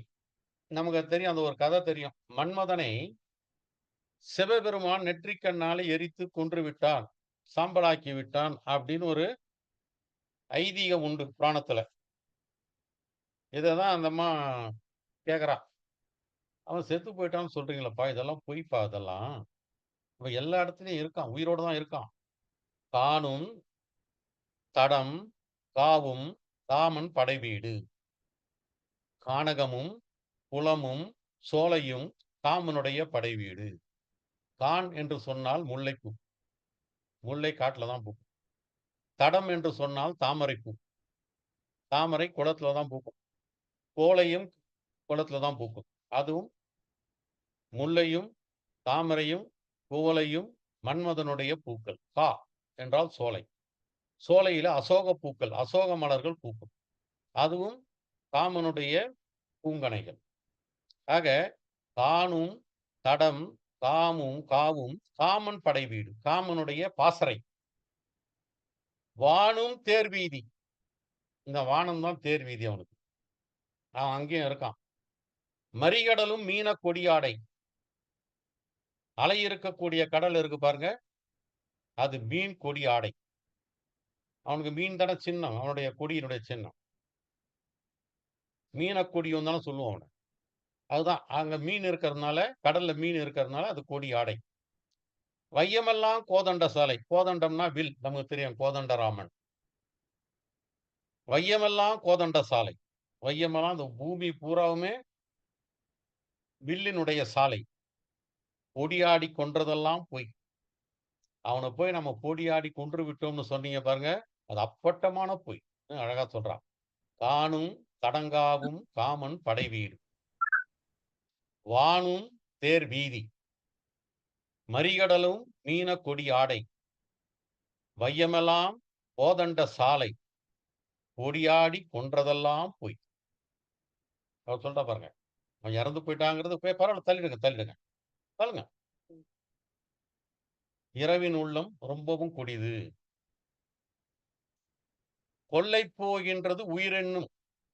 இந்த எண்ணும் எண்ணும்ன்றதெல்லாம் என்பால் என்பால் தான் அர்த்தம். கவிதையில எண்ணும் எண்ணும் சொல்லும் பொழுது இந்த இடத்துல, எல்லா இடத்துலயும் சொல்ல முடியாது, இந்த இடத்துல எண்ணும் எண்ணும் சொல்லும் பொழுது என்பால் என்பால்னு அர்த்தம். இவ சொல்றா, கொள்ளை போகின்றது உயிர் என்பால், என் உயிரெல்லாம் கொல்ல போயிடுதுப்பா. போல் அரவின், போல் அரவு, அரவுன்னா பாம்பு. போல் அப்படின்னு சொன்னா கூர்மையான பொருள் எடுக்கலாம். போலுக்கு எக்கச்சக்கமா பொருள் சொல்லியிருக்காங்க. கொள்ளுதல், துணிவு, குரலை, கொலை, மதிப்பு, கிரகம், அது நமக்கு தெரியும், வானில் இருக்கக்கூடிய கோள். வலிமை, அது தெரியும். போல் அரவு, அது போலரி அப்படின்னு சொன்னா வலிமை மிக்க சிங்கம்னு நம்ம சொல்றது உண்டு. கற்பு, காய், பொய், தீமை, பாம்பு, குலை, மேகம், ஒலி, வித்து. பாருங்க, ஒரு வேடிக்கை பாருங்க. போல் என்ற வார்த்தைக்கு மேகம்னு ஒரு அர்த்தமும் இருக்கு, ஒலின்ற ஒரு அர்த்தம் இருக்கு. முரண்பட்ட அர்த்தம் ரெண்டுமே இதுக்கு இருக்கு. இதுல நாம எப்படி எடுத்துக்கலாம்னு கேட்டா, கொல்லும் பாம்புன்னு எடுத்துக்கலாம். கொல்லும் பாம்புடைய முள் எயிரோ, முள் அதனுடைய எயிறு, பல்லு. எதனுடைய பல்லு? நிலாவினுடைய பல்லு. மூரி நிலாவென்னும், முழு நிலாவை அப்படி நம்ம சொல்ல முடியாது. அப்ப மூரினா என்ன அர்த்தம் வருது உங்களுக்குன்னு பாத்தீங்கன்னா, அதுக்கு ஒரு நிறைய அர்த்தம் வச்சிருக்காங்க. எருது, திமில், பெருமை, துண்டம், முரண், வலிமை, கீழம், தெரிவு என்று இதுக்கு ஒரு அர்த்தம் வச்சிருக்காங்க. துண்டம், ஒரு துண்டான நிலான்னு கூட அர்த்தம் வச்சுக்கலாம். என்ன? ஆக இந்த இடத்துல மூரி நிலா அப்படின்னு சொன்னா பிறை நிலான்னு தான் அர்த்தம். ஏன்னா எயிறுன்னு சொல்றாங்க, முள் எயிறு, முள்ளு மாதிரி குத்தும். முழு நிலாவுக்கு குத்துறதுக்கு வாய்ப்பே இல்லை. ஆக கொள்ளை போகின்றது உயிர் என்பால், என் உயிர் கொல்ல போகுது. கோளரவின் முள்ளையிரோ மூரி நிலாவென்பால், இந்த அரவினுடைய எயிறுதானா, பல்லுதானா இந்த நிலா என்று வருத்தப்படுவாள். உள்ளம் கொடிது இரா என்பால், இரவு நேரத்துல உள்ளம் ரொம்ப கொடிதானதுப்பா. பகல் நேரத்துல கூட பரவாயில்ல, அமைதியா இருக்கும். இரவு நேரத்தில் உள்ளம் ரொம்ப கொடுமையானது. குழையும் தழல் போல், குழையும்னா வாடுது. மோப்ப குழைய மனுச்ச முகந்திருந்து நோக்க குழைவார் விருந்து, நோக்க குழையும் இருந்து. குழைதல்னா வாடுதல். இந்த இடத்துல வாட்டுகின்ற தழல் போல், நெருப்பு போல. நெடிது இரா, இரவு வந்து நீண்டு போயிருக்கிறது. இந்த நிலையில உட்கார்ந்துட்டு இருக்கா. உயிர் கொள்ள போயிடுது. நிலா வந்து முள்ளு மாரி குத்துது. உள்ளம் அவள போட்டு புரட்டி எடுத்துக்கொண்டே இருக்கிறது. இரவு நிழல் போல நீண்டு கொண்டே இருக்கிறது. வாட்டிக்கொண்டே இருக்கிறது. இந்த நிலையில வாய் பேச முடியாம, வாய் உலர்ந்து போய் இருக்கின்றாள். கொள்ளை போகின்றது உயிரென்னும், கோளரவின் முள்ளெயிரோ மூரி நிலவென்னும், உள்ளம் கொடிதி இரா என்னும், குழையும் தழல் போல் நெடிதிரா வாய் புலர நின்று. சொல்லுங்க.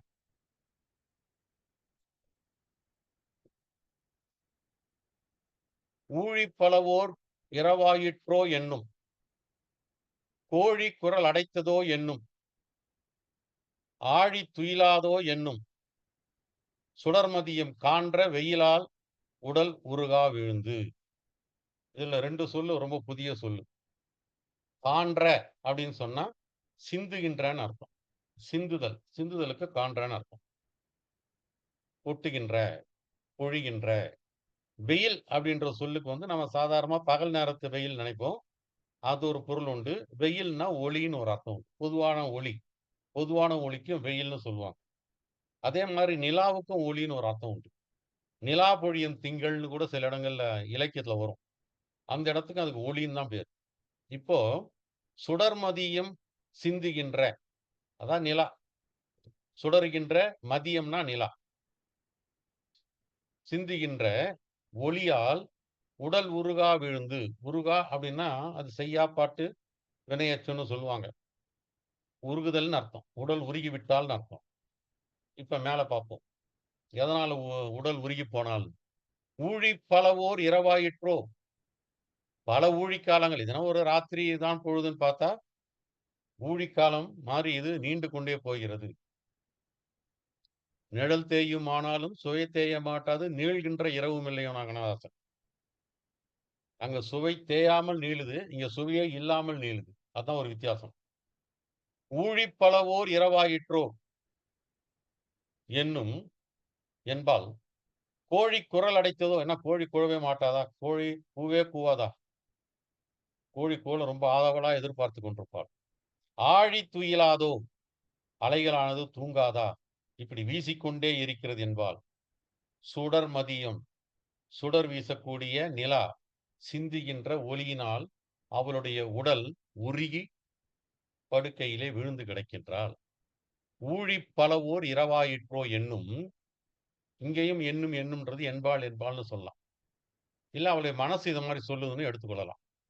கோழி குரல் அடைத்ததோ என்னும், ஆழி துயிலாதோ என்னும், சுடர்மதியம் கான்ற வெயிலால் உடல் உருகா விழுந்து. சொல்லுங்க.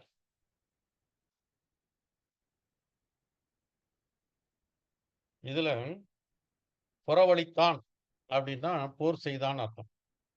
கன்னினா மாலை. போருக்கு போகின்ற பொழுது தும்பைப்பூ மாலைய போட்டு கொண்டு போவார்கள்.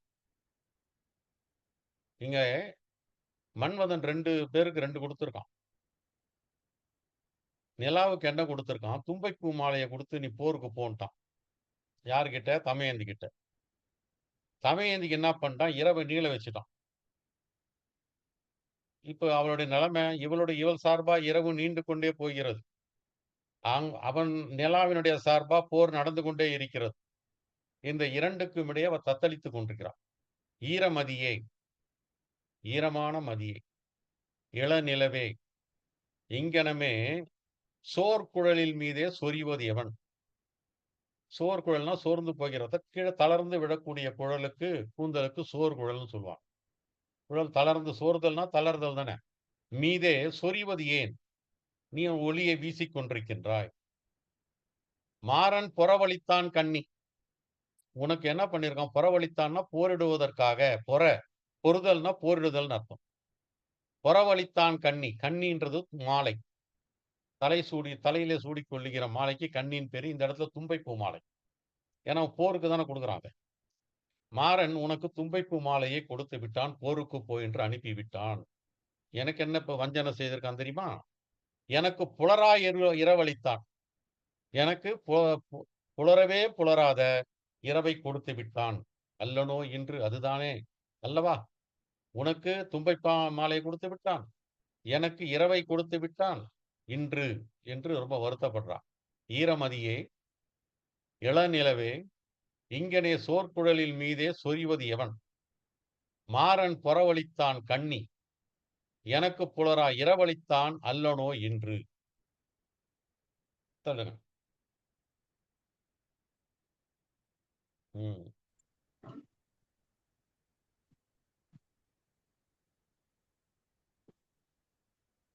தாங்கு நிலவின் தழல் போய் தலை கொள்ள, தேங்குழல் சேர் வண்டு சிறை வெதும்ப, ஓங்கு உயிர்ப்பின் தாமம் கரியா தனியே தளர்கின்றாள், யாமம் கரியாக இன்று.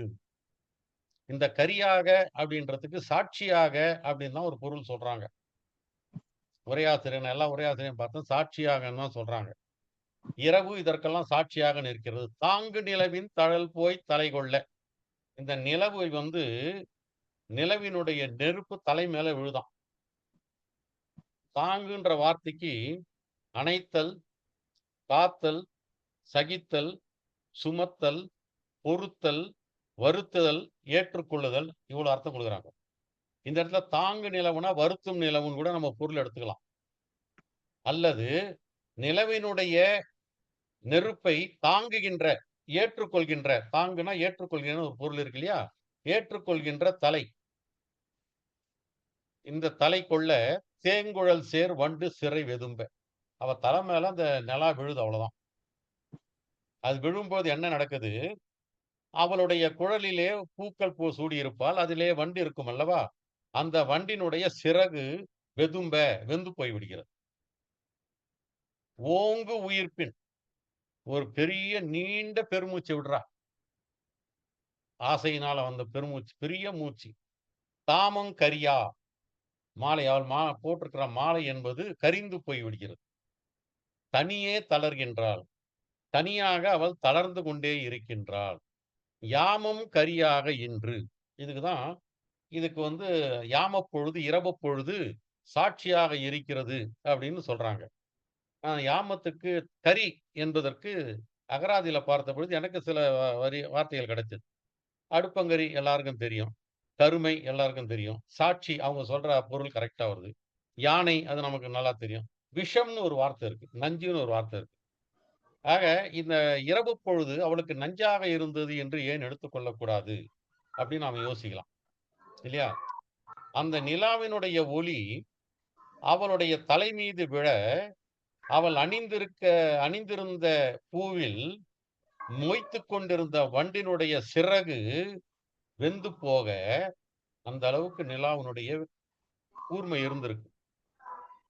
ஓங்கு உயிர்ப்பின், நீண்ட பெருமூச்சு, ஓங்கி விடுற அந்த ஓங்குனாவே ஒரு பெரிய அழகு. ஓங்கி உலகளந்த உத்தமன் பேர் பாடின மாதிரி. ஓங்கு உயிர்ப்பின் தாமம் மாலை கரியா போச்சான், அப்படியே கரிந்து போய் தனியாக தளர்கிறாள். தனியா தானே தளர முடியும், இணையா இருந்தா தளர வேண்டியதில்லை. தனியே தளர்கின்றால் யாமம் கரியாக இன்று, அந்த நடு இரவு இன்றைக்கு அவளுக்கு நஞ்சு போல் இருக்கிறது. சொல்லுங்க.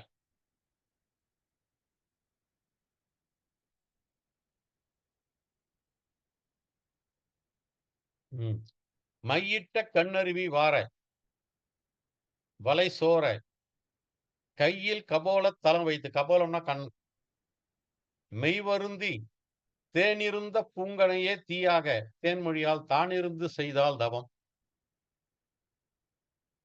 மையிட்ட கண்ணருவி வார, மை பூசப்பட்ட கண்ணிலிருந்து அருவி என்பது விழுந்து கொண்டே வருகிறார், அழுது கொண்டிருக்கிறாள்.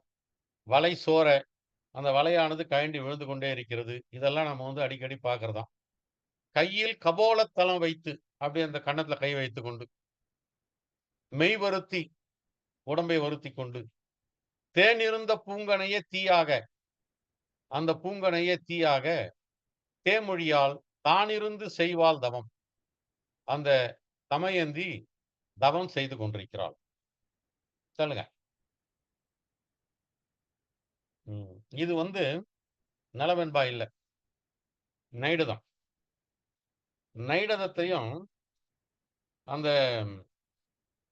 அவள் தமயந்தி வருத்தப்படுவது, அந்தி மாலை பொழுது இதை பற்றியெல்லாம் பேசுறாரு. வால் தடங்கன் வாள் போன்ற கண் மானை ஆவி வாட்ட மாறன் வார் சிலை பூட்டி எய்த பகழி தைத்த புழை நுழைந்து தென்றல் போய் ஈட்டுகின்ற காம வெந்தழல் பிழம்பை எரி எழ மூட்டி மேல் எழுந்ததாகும் நெட்டுயிர்ப்பு முடிவினே. அங்க நாம ஒரு இடத்துல பார்த்தோம். ஆவியார் போனாலும் ஆசை போகாது. அந்த காமன் எய்த அம்பு இருக்கு பாருங்க. அந்த அம்பு ஏற்படுத்த துளை இருக்கு பாருங்க. அந்த துளைக்குள்ளே இருந்து ஆவி வெளியே போனாலும் ஆசை வெளியே போகாது அப்படின்னு சொன்னோம் இல்லையா? அது மாதிரி இங்க இன்னொரு மாதிரி சொல்றாங்க. புழைனா துளை, பகழின்னா அம்பு, வாள் தடங்கள் வாள் போன்ற கண்ணை உடைய மானை ஆவி வாட்ட மாறன் வார் சிலை அந்த உயிர் வாட்டுது அவளை. மாறன் வார் சிலை மன்மதன், சிலைன்னா அம்பு, பூட்டி எய்த பகழி தைத்த சிலைன்றது வில், பகழி என்பது அம்பு. தைத்த புழை அந்த துளை ஏற்படுகிறது. நுழைந்து தென்றல் போய் அது பாருங்க. அங்க ஆவி வெளியில போனாலும் பரவாயில்ல, என் ஆசைய போக விட மாட்டேங்கிறான். இங்க என்ன நடக்குதுன்னா, அந்த தைத்த அந்த துளைக்குள்ள அம்பு தைத்த துளைக்குள்ள தென்றல் போய்விடுகிறதாம். தென்றல் போய் ஏற்கனவே அவன் மனசுக்குள்ள அழல் இருக்கிறது அல்லவா? ஆசை என்கின்ற அழல் இருக்கிறது அல்லவா? அந்த அழலை மேலும் மூட்டி மூட்டி மூட்டி மூட்டி மேல மேல எழ வைக்கிறது. அப்படி அவன் நெட்டு அப்படியே அந்த எழுகின்ற காரணத்தினால அவ திக்கி திணறி என்ன பண்றான்னா பெருமூச்சு விட்டுறாளாம். இந்த காத்து மூச்சா வந்துருது அப்படியே. தென்றல் காற்று எப்படி வருதுன்னா மூச்சாக வருகிறது. அந்த அம்பினுடைய துளையின் வழியாக உள்ளே நுழைந்த தென்றல் காற்று தமயந்தியினுடைய மூக்கின் வழியாக வெளியே வந்து விடுகிறது. நெட்டுயிர்ப்பு. வால் தடங்கன் மானை ஆவி வாட்ட மாறன் வார் சிலை பூட்டி எய்த பகழி தைத்த புழை நுழைந்து தென்றல் போய் ஈட்டுகின்ற காம வெண்தழல் பிழம்பை எரி எழ மூட்டி மேல் எழுந்ததாகும் நெட்டுயிர்ப்பு முடிவினே. முடிவு அதான் நடந்திருக்கு. உள்ள தென்றல் போயிருக்கு, வெளியில மூச்சு வந்திருக்கு. தள்ளுங்க தள்ளு. இது ஒண்ணும் இல்ல. அவளை கொண்டு போய் அந்த சந்திரக்கல் மேடையில படுக்க வைக்கிறாங்க. அதுதான். மது பிலிற்று சோலை தேன் ஒழுகக்கூடிய சோலை வாயில் மணி தெளித்த நீரதாம் புதுப்புணல் தடத்தில் இந்து காந்த வேதிகை. இந்துன்னா நிலா சந்திரன், காந்தனா சந்திரகாந்த, வேதிகைனா திண்ணை அல்லது மேடை, புறத்துனா பக்கத்துல. புதுப்புணல் தடம், அங்க ஒரு புது புனல் இருக்கிறது. அந்த இடத்துல ஒரு சந்திரக்கடல் சந்திரகாந்த மேடை இருக்கிறது. அந்த மேடையில கொண்டு போய் தமயந்தியை படுக்க வைக்கிறார்கள். அங்கே படுக்க வைத்தார்கள் என்று சொன்னால் அது சில்லுன்னு இருக்கும். அந்த வெப்பமானது தணிந்து விடும் என்ற எண்ணத்தோடு அங்கே படுக்க வைக்கிறார்கள். மது பிலிற்று சோலை வாயில்னா அந்த முன்வாயில் மணி தெளித்த நீரதாம் நீர் தெளிக்கிறார்கள். புதுப்புணல் தடத்தில் இந்து காந்த வேதிகை புறத்து உதித்த திங்கள் வான் முகத்தல். உதித்த திங்கள் அப்படின்னு போடுறார். உதித்த திங்களுக்கு என்னாச்சு?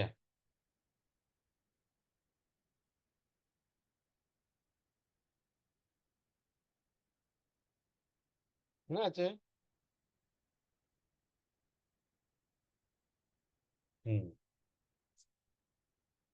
விடுங்க. பரவாயில்ல விடுங்க. எப்படியும் பரவாயில்ல. பாதி போடுங்க. உதித்த திங்கள் வாழ் முகத்தல் நங்கை மாறன். திங்கள் மாதிரி இருக்கக்கூடிய ஒளி வீசக்கூடிய முகத்தை உடைய நங்கை மாறன் உன்கணை. மன்மதனுடைய அந்த கணையினாலே வெதுப்புகின்றதொழிய. வெதுப்புகின்ற அப்படின்னா வாட்டுகின்றன்னு சாதாரணமா சொல்லுவாங்க. அதுக்கு இன்னொரு அர்த்தம், ரொம்ப அழுத்தமான ஒரு அர்த்தம் இருக்கு. பழுக்க காய்ச்சுதலுக்கு வெதுப்புதல்னு பேர். நல்ல பழுக்க காய்ச்சுதான். அந்த அவனுடைய கணை இருக்கு பாருங்க, அவனுக்கு நல்ல பழுக்க காய்ச்சிருக்கு. அது ஒழிவதற்காக, அந்த சூடு தணிவதற்காக வாச மெல்லணை கிடத்தினர். வாசம் வீசக்கூடிய மெல்லி அணையிலே அவர்களை கிடத்தி விட்டார்கள். சொல்லுங்க. இது சரியா தள்ளுங்க. நான் தெரியா போனா பரவாயில்ல. இன்னும் தள்ளுங்க. இப்படி தள்ளுங்க. ம். பூசு சார்ந்த மெய்யினில் பொறுக்கெழுந்து தீந்த. இதுவும் அவனுடைய ஆசையை பத்தி சொல்றதுதான். இது ஒண்ணும் புதுசா ஒண்ணும் இல்ல. அந்த ஆசையினுடைய தன்மைகளை சொல்றது. பூசு சாந்தம். சந்தனத்தை பூசினார்கள் மெய்யினில் பொறுக்கெழுந்து தீந்த. அப்படி பூசினா கூட உடம்புல வியர்வை ஏந்து காந்துகிறது, வெப்பத்தை தருகிறது. வீசு ஆலவட்டம்னா விசிறி. நெஞ்சில் விரக வெம்பை மூட்டின. அது விசிற விசிற அவருடைய மனசுக்குள்ள இருக்கக்கூடிய ஆசைகள். விரக ஆசை என்பது மேலெழுந்து கொழுந்து விட்டெறிந்தது. வாசம் வீசு நெட்டுயிர்ப்பின். அவ மூச்சை விடுறா பாருங்க. ஏற்கனவே அதை பார்த்ததுதான். மூச்சு விடுறா பாருங்க. அந்த இழுத்து விடக்கூடிய நீண்ட மூச்சினால் அவருடைய மாலை தீந்து போனது. ஆசை நோயின் வெம்மை தன்னை ஆற்றலாகுமோ கொலும். ஆசை நோயினுடைய வெம்மையை யாராலாவது தணிக்க முடியுமா? பூசு சார்ந்த மெய்யினில் பொறுக்கெழுந்து தீந்த. வீசும் ஆலவட்ட நெஞ்சில் விரக வெம்மை மூட்டின. வாசம் வீசு நெட்டுயிர்ப்பின் மாலை தீந்து வாடின. ஆசை நோயின் வெம்மை தன்னை ஆற்றலாகுமே கொலாம். இது ரொம்ப வேடிக்கையான ஒரு கற்பனை.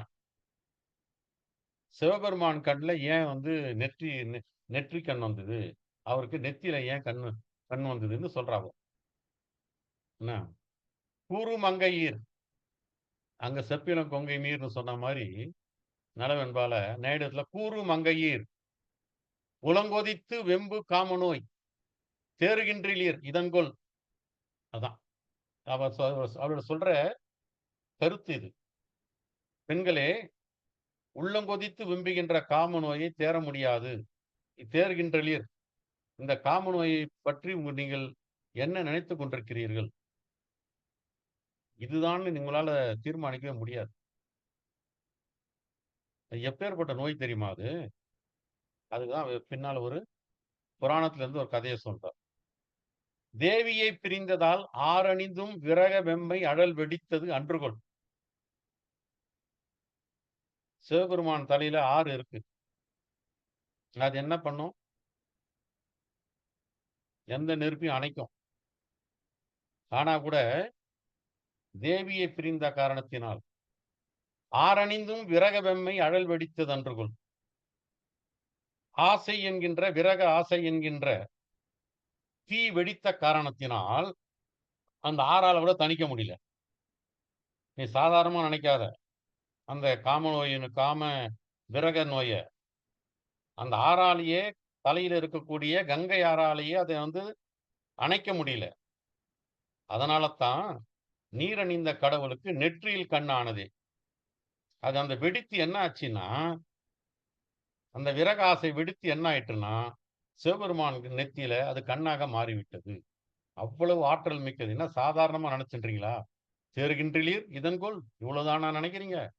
அது எவ்வளவு பெரிய ஆற்றல் மிக்கதுன்றத அவ சொல்றா. கூறு மங்கையீர் உலங்கொதித்து வெம்பு காமநோய் தேறுகின்றீர் இதன்கொள். தேவியை பிரிந்ததால் ஆரணிந்தும் விரக வெம்மை அழல் வெடித்தது அன்றுகொள். நீரணிந்த கடவுளுக்கு நெற்றியில் கண் ஆனதே. இது இன்னொரு கற்பனை. ஏன் கதிரவன் மறைந்து விடுகிறான்? கடல்ல போய் விழுந்து விடுகிறான் இல்லையா? காலை செம்பருதி கடலில் மூழ்கி கனல் மாறின்னு சொன்னார்ல. ஏன் இங்க கடல்ல மூழ்கினான்றதுக்கு நைடுதத்துல ஒரு விளக்கம் ஒரு கற்பனை சொல்றார். நையும் நுண்மருங்குள். நெய்தல்னா உங்களுக்கு மெலிந்தன்னு அர்த்தம். நைந்து போதல். ஆனா இந்த இடத்துல நைந்து போனன்னு சொல்ல முடியாது. மெலிந்த. நுண்மருங்குள், நுண்மையான மருங்குள். நையும் நுண் எல்லாமே ஒரு அர்த்தம் தான். காம வெண்மை பற்று, அந்த விரகதாபம் என்கின்ற நோய் பற்றிவிட்ட காரணத்தினால் நான் மலர் அப்படின்னு சொன்னா தாமரை. கை இலங்கு வான்முகம் கருந்தடங்கன் மெல்லடி துய்ய பங்கைய தொடில் சுடுங்கொல் என்ன எண்ணியோ. அவளுடைய கை, முகம், கருந்தடங்கன், மெல்லடி துய்ய பங்கைய தொடில் சுடுங்கொல். என்ன எண்ணியோ, இதெல்லாம் தாமரைப்பூனுடைய இதழ்கள். இந்த கருந்தடங்கன் மட்டும் வேற. குவளை. இந்த கையையும் தாமரை தொட்டா குளிர்ச்சியா இருக்கும். ஆனால் வெம்மை இங்கே பற்றுவிட்ட காரணத்தினால் அது வந்து ரொம்பவும் கொதிப்பாக இருக்கிறது. அதனால அதை தொடில் சுடுங்கொல் என எண்ணியோ, அதை தொட்டா நமக்கு சுடுமே என்று நினைத்து வெய்யவன் கரம் சுருக்கி அவனுடைய கதிர்களை எல்லாம் சுருக்கி கொண்டு கடலுக்குள் புகுந்து விட்டது. நையும் நுண்மருங்குல் காம வெண்பை பற்று நான்மலர் கை இலங்கு வான்முகம் கருந்தடங்கன் மெல்லடி துய்ய பங்கையத் தொழில் சுடுங்கொல் என்ன எண்ணியோ வெய்யவன் கரம் சுருக்கி வேலை புக்களித்ததே. இது ஒரு அழகான கற்பனை. புதைந்த காரிருள் படமொழித்து ஏற்கனவே பார்த்தோம். பாயிருள் படத்தை வாங்கின்னு ஒரு வரி பார்த்தோம் நலவென்பாக. இங்க ரொம்ப வேடிக்கையான கற்பனை. புதைத்த காயிருள் படமொழித்து அந்த திரைச்சேலை இழுத்துருது. இத்துணை போதும் உதித்த கீழ்திசை படமொழித்து இவ்வளவு நேரம் காலையிலிருந்து மாலை வரையில் உதித்து கீழ்திசை மகள் புணர்ந்தாய், கீழ்திசை என்ற பெண்ணோடு நீ சேர்ந்திருந்தாய் என ஊடி பொதித்து மேற்றிசை அணங்கு அளந்தக பதங்கொடு மேல். அளந்தகம்னா செம்பஞ்சு பூசப்பட்டேன்னு அர்த்தம். நம்ம சிலப்பதிகாரத்திலே மாதவி செம்பஞ்சு பூசலை பார்க்கும்போது இந்த வார்த்தையை பார்த்திருக்கோம். செம்பஞ்சு பூசப்பட்ட பதம் கொண்டு கால் கொண்டு உதைத்ததாம் என சிவந்தது வெய்யவன் உடலம். கதிரவனுடைய உடலம் ஏன் சிவந்தது அப்படின்றது ஒரு கற்பனை சொல்றார். காரிருளை என்னும் திரைசீலை விலக்கிவிட்டு காலையிலே உதித்த கதிரவன் அந்த திசை மகளோடு இருந்த காரணத்தினால் மேற்கு திசையானது கோபப்பட்டு அவனை உதைத்ததாம். அதனாலே அவனுடைய உடம்பு சிவந்து போனதாம். இது ரொம்ப ஒரு புது மாதிரியான ஒரு கற்பனையை நேடத்துல கொடுத்திருக்கார். சொல்லுங்க. சங்கரர் தொட்ட வெண்திரையெறி தடங்கடல் புகுதும் புகரில் வெங்கதிர் கடவுள் முன்போக்கிய கதிர்கள். இது ரெண்டும் ஒரு அர்த்தம். சகரர் தொட்ட வெண்திரையெறி, சகரர் தோண்டிய கடல்னு சொல்றாங்க. அது பல இலக்கியங்கள்ல சிலப்பதிகாரத்துல கூட வருது அந்த வரி. என்ன சகரர் தொட்ட வெண்திரை, சகரர் என்கிறவர்கள் தான் இந்த கடலையே தோண்டி எடுத்தாங்கன்னா அது புராணம். அது ஒப்புக்கொள்ள முடியாவிட்டாலும் கூட அது இலக்கியத்துல இருக்கு, அவ்வளவுதான். வெண்திரை எரி கடங்கடல் புகுதும். இந்த கடலுக்குள்ள இந்த கதிரவனுடைய கதிர்கள் போகுது இல்லையா, அது எப்படி இருக்குன்னு ஒரு அழகான ஊமை சொல்றாரு பாருங்க. புகரில் புகும்போது வெண்கதிர் கடவுள், கதிரையே கடவுளாக ஆக்கிவிட்டார்கள். வெம்மையான கதிர்களை உடைய கதிரவன் முன்போக்கிய கதிர்கள், முன்னாலே அவன் வீசிய அந்த கதிர்கள் நிகரில் நித்திலம் குளிப்பது நீர், நிகரில் நித்திலம் குளிப்பதன் நீர் நிலை அறிவான், குளிப்பதன் நீர் நிலை அறிவான் அகநெடுங்கடல் விடுத்த பொற்கழி எனலாமால். இது என்னன்னா, இந்த கடலுக்குள்ள இருக்கிற முத்து இருக்கு பாருங்க, இது எங்க இருக்குன்னு தெரிஞ்சுக்கிறது கடலுக்குள்ள ஒரு பொன்னாலான கழையை விடுவாங்களாம். ஒரு கழை, பொன்னாலான கழையில சாதாரணமா ஒரு கழையை விடுவாங்களாம், கொம்பு விட்டு அதை தெரிந்து கொள்வார்களாம். அப்படி ஒரு நிலை இருந்திருக்கிறது போலும். இல்ல அப்படி ஒரு நிலை இன்னைக்கும் இருக்கா இல்லையான்னு தெரியல. நிகரில் நித்திலம் குளிப்பதன் நீர் நிலை அறிவான் அகநெடுங்கடல் விடுத்த பொற்கழை எனலாமால். பொற்கழைன்றது சூரியனுக்கு சொல்லப்பட்டது. சாதாரணமாக ஒரு குச்சி எடுத்து தண்ணீருக்குள்ள விட்டு எங்க முத்து இருக்கு அப்படின்னு தெரிந்து கொள்கிற மாதிரி, அதற்காகத்தான் இந்த கதிரவன் தன்னுடைய கதிர்களை எல்லாம் கடலுக்குள்ளே அனுப்புகிறான். அந்த கதிர்கள் எல்லாம் சாதாரண மூங்கில் கழை அல்ல, பொற்கழை எனலாம், பொற்கழைன்னு சொல்லலாம் அப்படின்னு சொல்றார். சகரர் தொட்ட வெண் திரையெறி தடங்கடல் புகுதும், தடங்கடல்ல பெரிய கடல், புகரில் புகுந்தால் வெண்கதிர் கடவுள் முன்போக்கிய கதிர்கள். அவன் முன்ன அனுப்புற கதிர்கள் இருக்கு பாருங்க. அது எதற்கு சமமா? நிகரில் நித்திலம் குளிப்பதன் நீர்நிலை அறிவான். அங்க முத்துக்கள் நீர் இருக்கிறது அல்லவா? அந்த இடத்தை எங்க இருக்குன்னு தொட்டு பார்ப்பதற்கு ஒரு கழை அனுப்புவார்களே, அது மாரி இருக்கான். அகநெடுங்கடல் விடுத்த பொற்கழை எனலாமால் என்று இந்த சூரியன் கதிர்கள் கடல் மேல பாய்வதற்கு ஒரு புதிய உதாரணத்தை அவர் கொடுத்திருக்கார் நாயுடுவத்துல. சொல்லுங்க. காலம் என்னும் ஓர் வணிகன் மேலகன்ற வான்கல்லின் ஞால நீள் இருள் சீப்பவன் நலங்கொள் பொன்னாகம் ஏழுமாறு உரைத்ததென ஒளிர் செக்கர்வான் இருண்ட நீல வார்குழல் உயிர் சுட எழுந்த செந்நெருப்பே. ஓ, ஓகே. காலமென்னும் வணிகன் மேலகன்ற வானக்கல்லின் ஞால நீளிருள் சீப்பவன். சீப்பவன்னா அழிப்பவன். சீத்தல் அப்படின்னா அழித்தல் அர்த்தம். நலங்கொள் புண்ணாகம் ஏழுமாறு உரைத்தன ஒளிர் செக்கர்வான். இந்த வானம் என்ற கல்ல, இந்த பொண்ணெல்லாம் நம்ம தேய்ச்சி பார்க்கிற கல் இருக்கு பாருங்க, கட்டளைக்கல், அதுதான் வானம். அது மாதிரி அது வானத்துல ஞானம் என்கின்ற நீள் இருட்டை அழிப்பவன், அழித்து விடுவான். நலங்கொள் புண்ணாகம் ஏழுமாறு உரைத்தன ஒளிர் செக்கர்வான். அந்த பொண்ணை எடுத்து அவன் இழைக்கிற காரணத்தினால் அந்த வானமானது செக்கர்வானமாக ஒளிர்ந்து கொண்டிருக்கிறது. இப்படி இருண்ட நீல வார்குழல் உயிர் சுட எழுந்த செந்நெருப்பே. இந்த பொன்னால தேய்த்ததுனால அந்த செக்கர் வானம் எழுது பாருங்க, அது உங்களுக்கு தான். தமயந்திக்கு உங்களுக்கு நமக்கும் தான். அது தமயந்திக்கு கிடையாது. தமயந்திக்கு அந்த செக்கர் வானம் கூட நீல வார்குழல் உயிர் சுட எழுந்த செந்நெருப்பாக போய்விட்டது. காலம் என்னும் ஓர் வணிகன் மேலகன்ற வான்கல்லின் ஞால நீளிருள் சீப்பவன் நலங்கொள் பொன்னாகம் ஏழுமாறு உரைத்தன ஒளிர் செக்கர்வான் இருண்ட நீல வார்குழல் உயிர் சுட எழுந்த செந்நெருப்பே. சொல்லுங்க.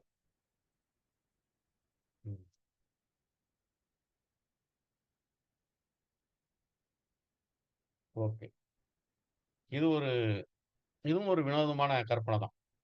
கருத்தினூடு எழு காமம் மென் கொடுங்கணல் கனன்ற. அதாவது தன்னுடைய மனதுக்குள்ளே தோன்றக்கூடிய கருத்துன்னா மனசுன்னு எடுத்துக்கலாம், எண்ணம், மனது.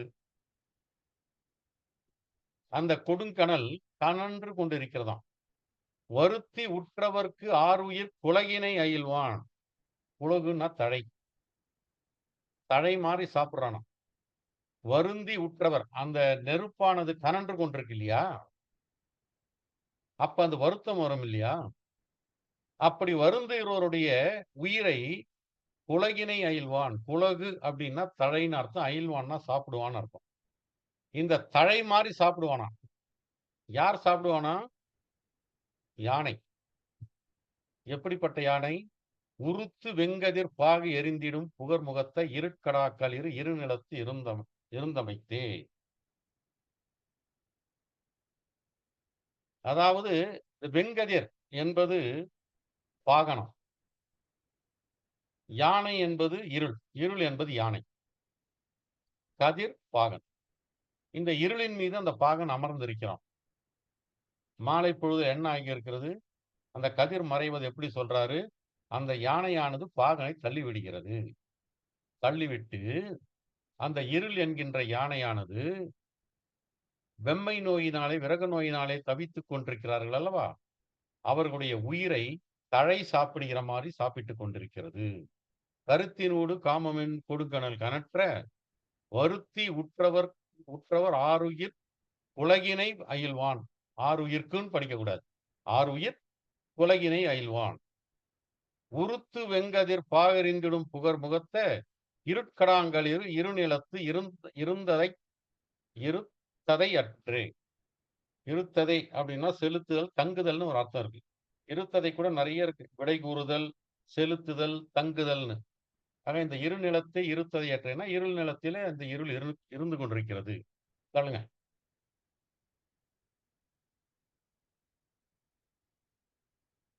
இது ரொம்ப நயமான பாட்டுங்க. தோட்டு மென்மலர், தோடுன்னா இதழ், மென்மலர் பூங்கனை துறப்ப, இதெல்லாம் சாதாரணமா அந்த மன்மதன் பூங்கனைகளை துறப்பது. மெல்லழி நான் பூட்டு பைங்கழை குழைத்து எதிர்வேணிலான். மெல் அலி அப்படின்னு சொன்னா வண்டுன்னு அர்த்தம். மென்மையான வண்டு. அதை நானாக வைத்து மெல்லழி நான் பூட்டு பைங்கழை. அந்த நான்ல பூட்டுறான். எந்த பூட்டுன்னா கரும்புல. பைங்கழை பசுமையான கழை. குழைத்து எதிர்னா போரிடுதல்னு அர்த்தம். குழைத்து முன்னின்று போரிடுதல். வேணிலான். இது ஒண்ணும் இல்ல. பூங்கனை வச்சிருக்கான். அதான் பூங்கனை. அதுல நான்ல இந்த வண்டை பூட்டுறான். என்ன? அந்த அதை வைத்து அவன் போர் செய்து கொண்டிருக்கிறான். இப்படிப்பட்ட மன்மதன். இது அவனை பத்தி வர்ணனை. இது வழக்கமான வர்ணனை விட்டுருவோம். புகழை இங்கதான் ஒரு அழகான கற்பனை. தீட்டு தாரகை எழுத்தொலி சிறந்திட. அவன் எழுதுறான் பாருங்க. தாரகை இருக்கு பாருங்க. தவழும் நிலவாம் தங்கரதம் தாரகை பதித்த மணிமகுடம்னாரு. அது மாதிரி அந்த தாரகை வானத்துல எழுதுறாரு பாருங்க. எழுதுது பாருங்க. அந்த எழுத்து எப்ப நல்லா தெரியும்? பின்பக்கம் கருப்பு நிறம் இருந்தாதான் தெரியும் நல்லா. தீட்டு தாரகை எழுத்தொலி சிறந்திட. தாரகை தீட்டக்கூடிய எழுத்தினுடைய ஒளி அழகாக தெரிந்திட. அணிவான் அழகான வானம் கூட்டு மை என செறிந்தது பிழம்பே.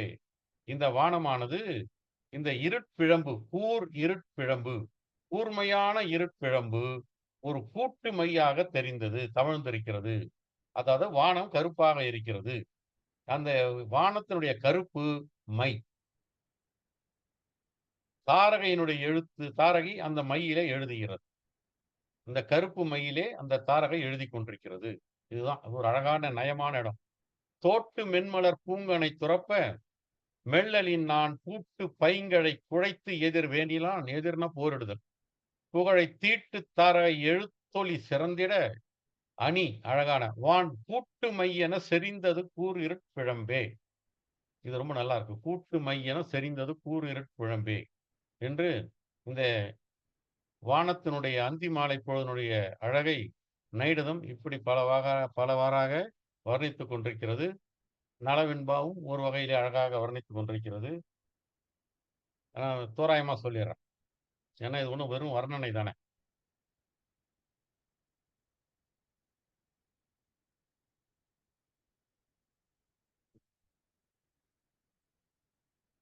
ஓகே. அதான் தமயந்தி ரொம்ப தவித்துக் கொண்டிருக்கிறாள். அவளுக்கு ரொம்ப சந்தேகம். நளனிடம் போய் அன்னம் சொன்னதா? அன்னம் எதற்காக இந்திரனுடைய பேச்சை கேட்டு தன்னிடத்திலே வந்தான்? அவனுக்கு தன் மீது ஆசை இல்லையா என்கின்ற சந்தேகம் எல்லாம் அவளுக்கு இருக்கிறது. ஆனாலும் கூட அவனுக்கு பின்னாலே அவனுடைய நெஞ்சம் போய் கொண்டிருக்கிறது. அந்த சந்தேகத்தினால் அவர் பெருமூச்சு விடுகிறாள். அவளுடைய அழகான முகத்திலே இருந்து வேர்வை வடிகிறது. அவள் பேச்சை மறந்துவிட்டு படுக்கையிலே விழுந்து விடுகிறாள். அவளுடைய உள்ளம் போய்விட்டது. நாணம் நழுவி விட்டது. உறைந்தே போய்விட்டது. கண்ணிலே இருக்கக்கூடிய வெள்ளம் அழுகை அழுது அழுது அழுது ஓய்ந்து போய்விட்டது. நெருப்பிலே வேகின்ற மென்தளிரை மாதிரி அவள் இருக்கின்றாள். யார் இருக்கிறாள்? தமயந்தி இருக்கிறாள். தமயந்தி எப்படிப்பட்டவள்? ஒரு சின்ன மீனை பறவைகளெல்லாம் உண்ணுகக்கூடிய நாட்டை சார்ந்தவள். அவள் இந்த மன்மதனுடைய அம்பு உள்ளத்தை அரிக்க உயிர் சோர்ந்து போய் கிடக்கிறாள் அல்லவா? அவள்தான் வேகின்ற மென்தளிர் போல கரிந்து போய் கொண்டே இருக்கிறாள். சொல்லுங்க. அவ சொல்றா, இந்த மன்மதன் விட்ட அம்பு என்னுடைய மார்பிலே புகுந்தது. அந்த வழி ஆவியே போனாலும் பரவாயில்ல, ஆனா ஆசையை மட்டும் நான் போக விட மாட்டேன் என்று சூளுரைக்கின்றாள். இப்பொழுது அந்திமாலை பொழுது. அந்திமாலை பொழுதுல இதுல எல்லாமே வழக்கமா தெரிந்ததுதான். பூமி பகலை இழந்து விடுகிறது. வானம் ஒளி இழந்து விடுகிறது.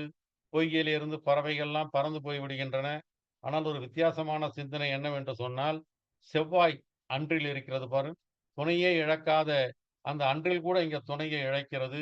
இந்த சூழ்நிலையிலே விரிகதிரவன் மலையிலே போய் மறைகின்றான். இந்த வானம் என்கின்ற நாட்டிய அரங்கில் இருள் என்கின்ற திரையை போட்டுவிட்டு கதிரவன் ஆடிக்கொண்டே போய் மலையின் பின்னாலே மறைந்து விடுகிறான். மேற்கு திசையிலே மறைந்து விடுகிறான். அவன் மெல்ல நடந்து போறான். அவன் எப்படி நடந்து போறான்? அந்த சூழ்நிலை எப்படி இருக்கிறது? மல்லிகையே வெண்சங்கா வண்டூதுகிறது. அந்த அம்பை எடுத்து அவன் கனை தொடுக்கிறான் அல்லவா? அந்த கனை மாலை என்கின்ற உடம்பை காப்பாற்றிக் கொண்டிருக்கிறது. முல்லை என்கின்ற மென்மையான மாலை தோளிலே அசைந்து கொண்டிருக்கிறது. அந்த மெல்லிய மாலை பொழுது, கொஞ்சமான மாலை பொழுது மெல்ல நடந்து போய் கொண்டே இருக்கிறது என்று மாலையை பற்றி வர்ணனை. இந்த மாலை ஒரு மங்கலான மாலை அல்லவா? மா அது பொன்னினுடைய நிறமும் கருப்பினுடைய நிறமும் சேர்ந்தார் போல இருக்கக்கூடிய ஒரு மாலை. ஒளியும் இருக்கும், இருளும் சேர்ந்திருக்கும். இப்படிப்பட்ட மாலை. இந்த மாலைக்கு தான் ஒரு அழகான ஊமை சொல்றார். போரிடுகிறவன் மகிழ்ச்சியாகவும், போருக்கு உட்படுத்தப்படுகின்ற சிற்றரசன் பயம் என்கின்ற இருட்டோடும், இந்த இரண்டுக்கும் இடையிலே அந்த களம் இருக்கும் அல்லவா? அது மாதிரி மகிழ்ச்சியும் பயமும் கலந்தார் மாதிரி, ஒளியும் இருளும் கலந்த மாதிரி அமைந்திருக்கிற மாலை. மங்கியதோர் நிலவினிலேன்னு பாரதி சொன்ன மாதிரி, இது மங்கியதோர் மாந்தியிலே. சொல்லுங்க. அவன் சொல்றா, அண்ணங்களே, நீங்களும் ஞாயிறும் ஆதித்தனும் போய்விட இந்த இரவானது படிந்து நிலையாக படிந்திருக்கிறது. இந்த இரவிலே மின்னல் வீசுகின்றது, மழைத்தாரை பொழிகிறது, கடுமையான இருட்டு இருக்கிறது, கொடுமையான வாடைக்காற்று இருக்கிறது. இதற்கெல்லாம் நாங்கள் பிழைத்து வந்தால் அதை மறுபிறவி என்று நீ சொல்லலாம். சொல்லுங்க. இந்த வானத்தை பார்த்து விண்மீன் சொல்றீங்களே நியாயமா தோழியரே? அது திங்கள் என்கின்ற தீப்பட்டு கொப்பளித்துக் கொண்டிருப்பதல்லவா? இதை போய் நீங்கள் விண்மீன் என்று சொல்லலாமா என்று ரொம்ப வருத்தத்தோடு சொல்கின்றார் தமயந்தி. சொல்லுங்க. என்னமோ அந்த மன்மதன் இறந்து விட்டான் என்றெல்லாம் சொல்லிக் கொண்டு எங்கப்பா இறந்தான் அவன்? முல்லை கானகத்திலே இருக்கிற முல்லை, தடாகத்திலே இருக்கின்ற தாமரை, காட்டிலே இருக்கிற அசோகமலர், இந்த இடங்களிலே எல்லாம் அவன் படை வீடு கட்டி கொண்டிருக்கிறான். வானத்திலே அவனுடைய தேர் வீதி இருக்கிறது, கடலிலே அவனுடைய மீன்கொடி பறக்கிறது, வையமெல்லாம் வில்லினுடைய சாலையாக அமைந்து விட்டது. இப்படிப்பட்ட மன்மதன் இறந்து விட்டான் சொல்லலாமா? அவன் சாம்பலாகி போனான் என்பது பொய் என்று சொல்கிறாள் தமயந்தி. அப்பா, என்னுடைய உயிரோ கொள்ளை போகிறது. இந்த பிறை நீலாவனுடைய முனைப்பட்டு, முனை என்னை ஒரு பாம்பு மாதிரி கொத்தி கொண்டே இருக்கிறது. இந்த இரவு நேரத்துல உள்ளம் இருக்க ரொம்ப கொடிதானது. அதுவும் இந்த தழல் மாதிரி இந்த இரவானது நீண்டு கொண்டே போயிருக்கிறது என்று அவள் அரற்றி சொல்லி வருந்தி அவளுடைய வாய் உலர்ந்து போய்விட்டது. அதாவது அவ சொல்றா, இது என்ன இரவுன்னா ஒரு 8 மணி நேரம் 12 மணி நேரத்துல விடியாதா? ஊழிக்காலம் மாதிரி இரவு இருக்க, கோழி என்ன குரல் அடைந்து போயிடுச்சா? அதுனா கூவே கூவாதா? இந்த அலை என்ன அடங்கவே அடங்காதா? இது என்ன இந்த நிலாவானது இப்படி ஒரு ஒளியை சிந்தி என்னுடைய உடலை உருக்கி கொண்டிருக்கிறதே என்று படுக்கையிலே இருந்து பரிதாபமாக பேசிக் கொண்டிருக்கிறாள். சொல்லுங்க. ஆஹா, இந்த மன்மதன் பண்ண வேலையை பார்த்தியா? இந்த நிலாவுக்கு கொண்டு போய் போர் செய்து விட்டு வா என்று தும்பைப்பூ மாலையை கொடுத்தான். யார்கிட்ட? என்கிட்ட, தமயந்தி கிட்ட. போர் செய்து விட்டு வா என்று தும்பைப்பூ மாலையை கொடுத்தான். தமயந்தி அணி எனக்கு விடியவே விடியாத இரவை கொடுத்துட்டான். இது நியாயமா? அதனால தான் அவன் தன்னுடைய குழல் மீது இப்படிப்பட்ட கொடிய நெருப்பை பொழிந்து கொண்டே இருக்கிறான். அவன் ஈரமதியாக இருந்தா கூட, இளநிலவாக இருந்தா கூட, போர் செய்வது என்று வந்துவிட்ட காரணத்தினால் நான் சோர்ந்து போகின்ற அளவுக்கு என் மீது அடலை அவன் பொழிந்து கொண்டிருக்கிறான். நான் சூடிக்கொண்டிருக்கிற மலர், அதிலே மொய்த்துக் கொண்டிருக்கிற வண்டு, அதனுடைய சிறை, அஞ்சிறை வண்டுன்னு சொல்லுவாங்க. அருகால் சிறுவண்டு அப்படின்னு ஒரு இதுலயே நம்ம பார்த்துருக்கோம் நலவெண்பாலே. அருகால் சிறுவண்டு. இந்த அருகால், அந்த சிறை, சிறகு, இதையெல்லாம் நிலாவானது பொறித்து விடுகிறது.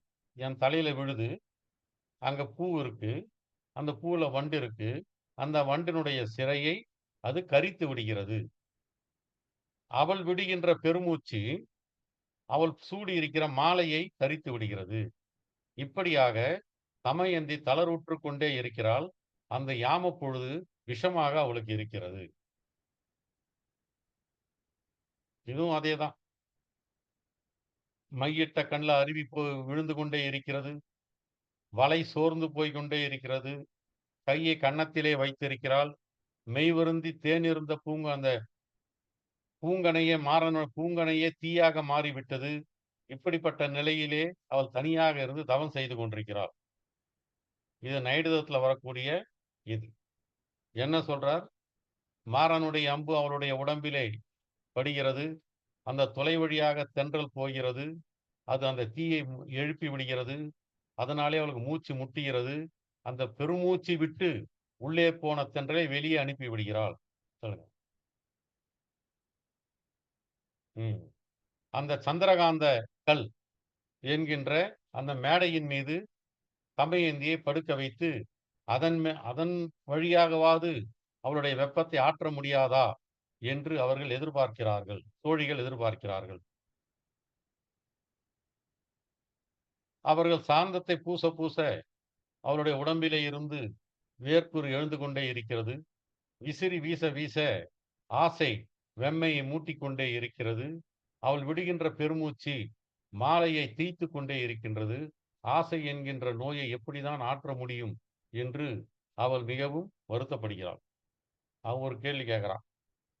சிவபெருமான் நெற்றில கண் வந்தது எப்படி தெரியுமா? அவர் தேவியை பிரிந்த காரணத்தினால் அவர் தலையில 6 இருந்தும் கூட அந்த வெம்மை அழலானது வெடித்த காரணத்தினால் அவருடைய நெற்றியிலே நெற்றிக்கண் வந்து விட்டது.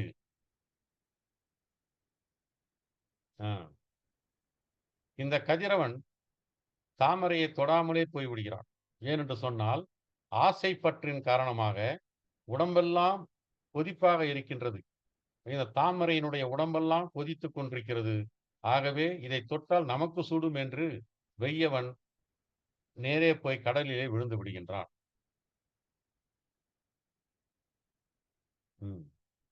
அதாவது காலையில வந்ததுல இருந்து நீ கிழக்கு திசையில தான் இருக்கிற என்று சொல்லி கோபப்பட்ட மேற்றிசை ஒரு உதை கொடுத்த காரணத்தினால் அந்த கதிரவன் சிவந்து போய்விட்டான்.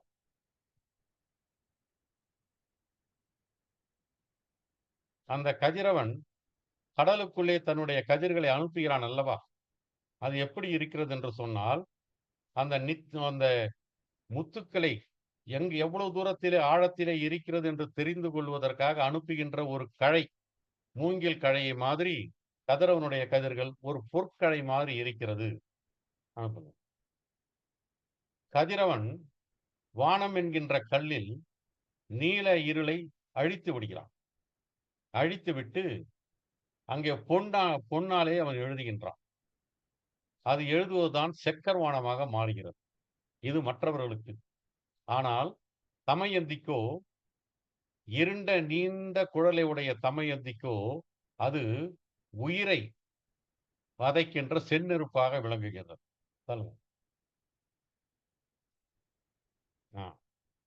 இங்கே கதிரவன் பாகன், இருள் யானை. இருள் என்கின்ற யானை மீது கதிரவன் என்கின்ற பாகன் அமர்ந்திருக்கிறான். அந்த பாகனை அனுப்பிவிட்டு இருள் என்கின்ற களிர் என்ன செய்கிறது? வெம்மை நோயினாலே வருந்தி கொண்டிருக்கின்ற பெண்களுடைய உயிர் என்கின்ற தழையை உண்டு கொண்டிருக்கிறது.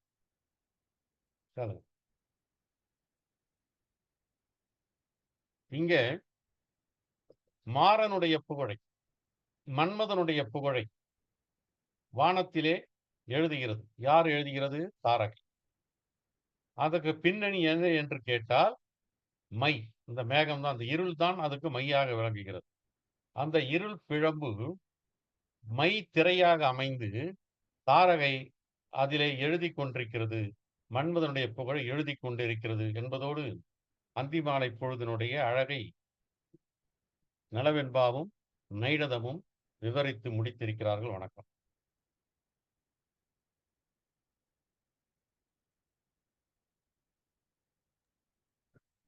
ஆகும். உம் ஜி ராஜேந்திர பாபாய் அவர்கள் மிகவும் சிறப்பாக நலவின்பா விளக்குரை ஆரணி மிக சிறப்பாக தமயத்தின் தவிப்பு அந்தி நேரத்தினுடைய அழகு இரண்டையும் மிக சிறப்பாக எடுத்து வைத்தார்.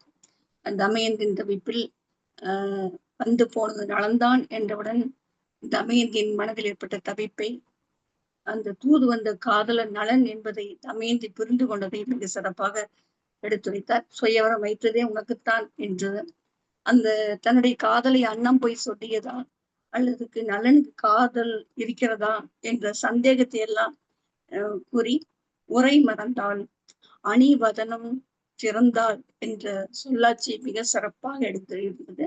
அதே போல மீனுக்கு பிள்ளை மீன் என்ற வார்த்தையை பயன்படுத்தியதும் புல்லரிக்கும் நாடான் என்பது சோர்ந்து போதல் மேய்தல் என்ற பல கருத்துக்களை கூறியது மிக சிறப்பு.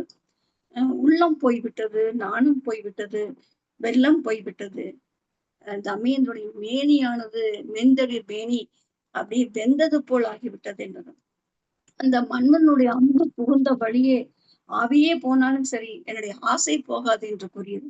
அழகான யாழினுடைய ஓசையை போல பேசுகின்ற தமயந்தியுடைய அந்த தவிப்பையும் மிக அழகா சொன்னோம். அவையே போனாலும் ஆசை போக விட மாட்டேன் என்று கூறியதும் மிகச் சிறப்பான ஒரு சொல்லாடல். அதே போல அந்தி நேரத்தை பற்றி சொல்லும் போது மிகச் சிறப்பான அந்தி நேரம் இவ்வளவு அழகான நலவின்பானுடைய வர்ணனைகள் கேட்பதற்கே மிக சிறப்பு. அதுவும் ஜி ராஜேந்திர பாபாய் அவர்கள் மிக அழகாக எடுத்துரைத்தார். வானம் பகலிழப்ப, அந்த ஒளி இழப்ப, பொகியும் நீள்கிழியும் புள்ளிழப்ப, செவ்வாய் அன்றில் துணை எழுப்ப, அந்த உயர்வு நவிழ்ச்சி இருக்கிறது மிகவும் சிறப்பு. சூரியன் மலையின் மேல் போய் சென்றான் என்று சொல்றது மிக சிறப்பு. அதே போல மாயிறு அந்த ஒரு பொருள் பன்மொழியை சொன்னதும் அந்த வானம் என்ற நடன சாலையில் பாய்ந்து அந்த இந்த இருளிட்டு திரைச்சலை எடுத்து விட்டு ஆடிக்கொண்டிருக்கின்ற சூரியன் மேற்கு திசையில் மேற்கு திசையில் செல்கின்றான் என்று சொன்ன அந்த சொல்லாட்சி சிறப்பு. மெல்ல நடந்து அந்தி எப்படி மெல்ல நடக்குது, அந்தி மாலை பொழுது எப்படி மெல்ல நடக்குது, மல்லிகையே வெண்சங்காக வண்டூத. அதே போல அதுங்க பூலண்டி புலவர் பாடியதை பத்தியும் கூறியது மிக சிறப்பானது. முல்லை மென்மாலை தோலை செய்ய மெல்ல நடந்தே புன்மாலை அந்தி பொழுது. இந்த புன்மாலை அந்தி பொழுது நிறைய பேர் சொல்லியிருக்காங்க. ஆனா இன்னைக்கு அதை கேட்கும் போது நடனபாலை கேட்கும் போது மிக சிறப்பா இருந்துச்சு. இரவுக்கும் பகலுக்கும் இருக்கக்கூடிய அந்த சிறிய மாலை போல புன்சிரிப்பை ஒப்பிட்டதும் மிகவும் சிறப்பான ஒரு வர்ணனை.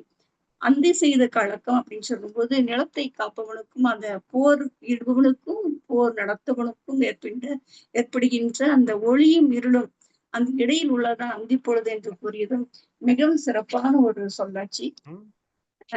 அன்னமும் ஆதித்தனும் போய்விட்டான், இரவு வந்து விட்டது, மின்னி வருகின்ற மழைத்தாரியும் வல்லிருளும் மாடைக்கும் நாங்கள் பிழைத்தால் மறுபிறவி என்று சொல்லலாம் என்றதும் பிழைத்தால் வந்தேன் என்று சொல்லும் மிக சிறப்பு. கொப்புளம் கொண்ட குளிர்வானம், அந்த தேனொழுகும் வாயில் நீங்க சொல்றீங்களே குளிர்வானன்னு அது கிடையாது, விண்மே நிறைந்த வானம் சொல்றீங்களே நியாயமான்னு சொல்லிட்டு அதோட பாரதிதாசனோட ஒப்பீடு சொல்லிட்டு அந்த உழைப்பாளர்களுடைய அந்த உடம்பில் ஏற்பட்ட அந்த வியர்வை துறைகள் தான் கொப்புளங்கள் என்று சொன்னது மிகவும் சிறப்பு. அதே போல இந்த மன்மதன் கொண்டுட்டான் சொல்றீங்களா, அவன் சாகவே இல்லை. அந்த கானகமும் குளமும் சோலையும் முல்லைப்பூவும் தாமரையும் குவளையும் எல்லாத்துலயும் அவன் படை வீடு கட்டிட்டு அப்படியே சந்தோஷமா இருக்கான். அவன் வானம்தான் அவனுக்கு தேர்வீதியா இருக்கு. அலைக்கடல் அந்த மீன் கொடியா ஆடையா ஊத்திட்டு இருக்கிறான். அந்த வையமெல்லாம் அவனுடைய கோதண்ட சாலையா இருக்கு. அப்படியா அவனை பொடியாடி கொன்னுட்டான் சிவன் அப்படிங்கறதெல்லாம் பொய் அப்படின்னு சொல்லக்கூடிய அந்த வர்ணனை கேட்கும் போது அவ்வளவு சிறப்பா உண்மையில ஒரு நடன காட்சி போல நமக்கு காட்சி அளிக்குது. அதே இரவின் உள்ளம் கொடியது அப்படிங்கும் போது அந்த ஒரு பெண்ணுடைய அந்த என் உயிர் கொள்ளை போய்விட்டது, அந்த கூர்மையான முள் போன்ற அந்த பற்கள் இந்த நிலா அந்த மூரி நிலா அதை என்ன சொல்ல அழகா துண்டான நிலான்னு சொல்றது, பிறை நிலா சொல்றது, இப்படி அழகா ஒவ்வொன்றுக்கும் ரொம்ப சிறப்பான ஒரு வர்ணனை. இரவு நேரத்துல உள்ள என்னாச்சு அப்படின்னா குலைந்த தலை போல போயிடுச்சு, இரவு அப்படி நிழல் போல நீண்டு இருக்குது, வாய் உழந்து இருக்குது அப்படிங்கிற அந்த பெண்ணுடைய தவிப்பை மிக சிறப்பாக தன்னுடைய சொல் திறன் அப்படியே கொண்டு வந்துட்டாரு. அதே போல அந்த இரவு எப்படி இருக்கு? பல ஊழிக்காலம் வந்து ஒரு இரவு வந்து பல ஊழிக்காலமா மாற முடியுமா? கோழி கூவே கூவாதா? அலைகள் வந்து தூங்காதோ? அந்த உடல் வந்து அப்படியே உருகி என்னாச்சு இந்த இவருடைய சந்திரனுடைய வன்மையினால எனக்கு என்னாச்சு அப்படின்னா, அந்த சுடர் வீசுகின்ற சந்திரனால நான் என்ன பண்ணேன்? என்னுடைய உடல் உருகி படுக்கையில வீழ்ந்து கிடக்கிறேன்னு சொல்றதும். அதே போல நீ வந்து இளநிலவுக்கு போய் இடம் குடுத்துட்டீங்க. அ தும்பைப்பூ மாலை கொடுத்துட்டேன் மாறன். ஆனா வந்து எனக்கு என்ன குடுத்துட்ட? எனக்கு வந்து ஒரு புலராத இரவை கொடுத்து விட்டான் அப்படின்னு சொல்றதும். அந்த அந்த வருந்தக்கூடிய நிலவினுடைய நெருப்பு வந்து தலை மேல விழுகும்போது, அந்த பூக்கள்ல இருக்கக்கூடிய அந்த மாலையெல்லாம் கரிந்து போய் வண்டுகள்லாம் வெந்து ஒரு பெரிய மூச்சாக அப்படியே தமயந்தி விடுவதும், அந்த இரவு பொழுது வந்து ஒரு சாட்சியா இருக்கிறத சொல்லணும். அந்த இடத்துல கூட அருகால் சிறுவண்டி என்று சொன்ன அந்த குறிப்பும் மிக சிறப்பு. அதேபோல அந்த கண்கள் வந்து கண்ணீர் வடிகிறது, வளை சூறுகிறது, கன்னத்தில் கை வைத்து தேனிருந்த அந்த பூக்களையே என்ன செய்றா, அதே வந்து தீ மாரி இருக்கு. அந்த இடத்துல தவம் செய்கிறாள் தமயந்தின்னு சொல்லணும். இதெல்லாம் வந்து அந்த நலவெண்பால வந்து மிகச் சிறப்பான இடங்கள். உண்மையில வந்து நலவெண்பா வந்து இவர் சொல்லி கேட்கும்போது நாம வந்து நிச்சயமா இத வந்து இன்னும் சிறப்பா படிக்கணும் அப்படிங்கிற எண்ணம் ஏற்படுது. அதேபோல நைடத்துலயும் வந்து என்னென்ன சொல்லியிருக்காங்க அப்படிங்கிறத சொன்னாரு. அந்த மாறன் தொடுத்த வில் வந்து என்னாச்சு அப்படின்னா, அது வந்து அ அந்த தென்றல் காற்றா இது அமையுது. இதனுடைய மூக்கின் வழியா வெளியே வருது அப்படிங்கிறதையும், பெருமூச்சா வெளியே வருதையும் சொன்னாரு. அதேபோல தமயந்தினுடைய உடல் வெப்பத்தை தாழ்ச்சி இது போல இருக்குது அப்படிங்கிறதையும் சொல்றாரு. அதேபோல வந்து சந்தனம் பூசினாலும் வெப்பம் ஒழிகிறது, மூச்சு விட்டாலும் என்ன ஆகுது? மாலை தீர்ந்து போகுது. ஆசை நோயின் தன்மை வந்து யாராலும் தடுக்க முடியாது அப்படிங்கிறது. அதேபோல தேவிய பிரிந்த காரணத்தினாலதான் வந்து தலையில இருக்க கங்கையாரே என்ன செய்ய முடியல, தணிக்க முடியல அப்படிங்கிறது. விறகு நோய் வெடித்து நெற்றியில் கண்ணாயிற்றோ அப்படிங்கிறது சொன்னது மிகவும் சிறப்பு. தாமரையை தொட்டால் நமக்கு அடுமோ என்று வெய்யவன் போய் கடல்ல போய் அந்த தாமரை வெப்பத்தினால நமக்கு வெந்து விடுமோ என்று கடல்ல போய் சூரியன் மறைஞ்சிட்டான் அப்படிங்கிறதையும் மிக சிறப்பாக எடுத்து வைத்தார். காலை முதல் மாலை வரைக்கும் எப்படி வந்து அந்த திசை மகளோடு உறவு கொண்டால் சொல்லிட்டு மேற்கு திசை வந்து கோவப்பட்டதுனால உதைத்து உடம்பு சிவந்தது அப்படின்னு சொன்னதும், அந்த சகரர்கள் தான் அந்த கடலையெல்லாம் தோண்டி எடுத்தாங்க அப்படிங்கிறதையும், இதெல்லாம் வந்து இந்த கதிரவன் வந்து முன்னால் வீசிய அந்த கதிர்கள் தான் அப்படின்னு இந்த முத்து குளிப்பவர்கள் வந்து என்ன செய்வாங்க, ஒரு களையை வந்து போடுவாங்க. அந்த களையை விடும்போது அந்த அந்த எங்க இருக்குங்க தெரியும். அது போல வந்து கதிரவன் என்ன செய்யறான், ஒரு களையை பிடித்திருக்கான் அப்படின்னு சொன்னதெல்லாம் வந்து அந்த ஒப்பீடு வந்து மிக சிறப்பா இருந்துச்சு. அதே போல பொன்னால் ஆன தேய்தலால் ஏற்பட்ட வானம் தமயந்திக்கு வந்து எப்படி இருக்குன்னு ஒரு இருப்பாங்க. நமக்கு வந்து அந்த பொன் தேய்ச்சா ஒரு நல்ல சிவந்த வானம். ஆனா தமயந்திக்கு அந்த வானம் எப்படிப்பட்டது அப்படின்னா வந்து ஒரு செந்நெருப்பாக காட்சி அளித்தது அப்படிங்கிறதையும் மிக சிறப்பாக சொன்னாங்க.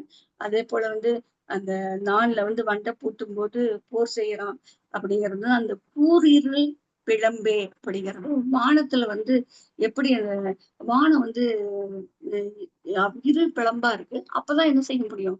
நட்சத்திரங்கள், தாரகையெல்லாம் என்ன செய்ய முடியும்?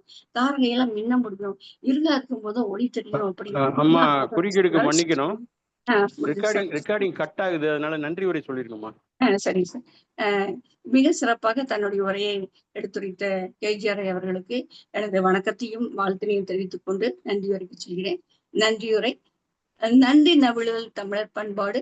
இந்நிகழ்வில் சிறப்புற தமிழ் வாழ்த்து பாடிய கவிஞர் ரமணி பாலசாமி அவர்களுக்கு முதற்க நன்றியை தெரிவித்துக் கொள்கிறேன். கவிஞர் KG ராஜேந்திர பாபு அவர்களுக்கும் இந்த பாடலை பாடிய ரவிசங்கர் அவர்களுக்கும் தொழில்நுட்பத்தை சிறப்புற கையாண்ட நெல்லை தேவன் மற்றும் RC குமரன் ஐயா அவர்களுக்கும் என் சிறப்பான நன்றி. குரல் விளக்கத்தை தெவிட்டாத தேனமுதை வழங்கிய கவிமாமணி பொதுகை செல்வராஜ் அவர்களுக்கும் எனது உளமார்ந்த நன்றி. நலவெண்பா விளக்குவரை ஆரணி நல்கிய வித்தகர் இலக்கிய செம்மல் KG ராஜேந்திர பாபு அவர்களுக்கு என் நெஞ்சார்ந்த நன்றி. இந்நிகழ்வில் பங்கேற்று சிறப்பித்த அனைத்து ஆளுமைகளுக்கும் எனது மனமார்ந்த நன்றியை தெரிவித்துக் கொள்கிறேன். நன்றி, வணக்கம்.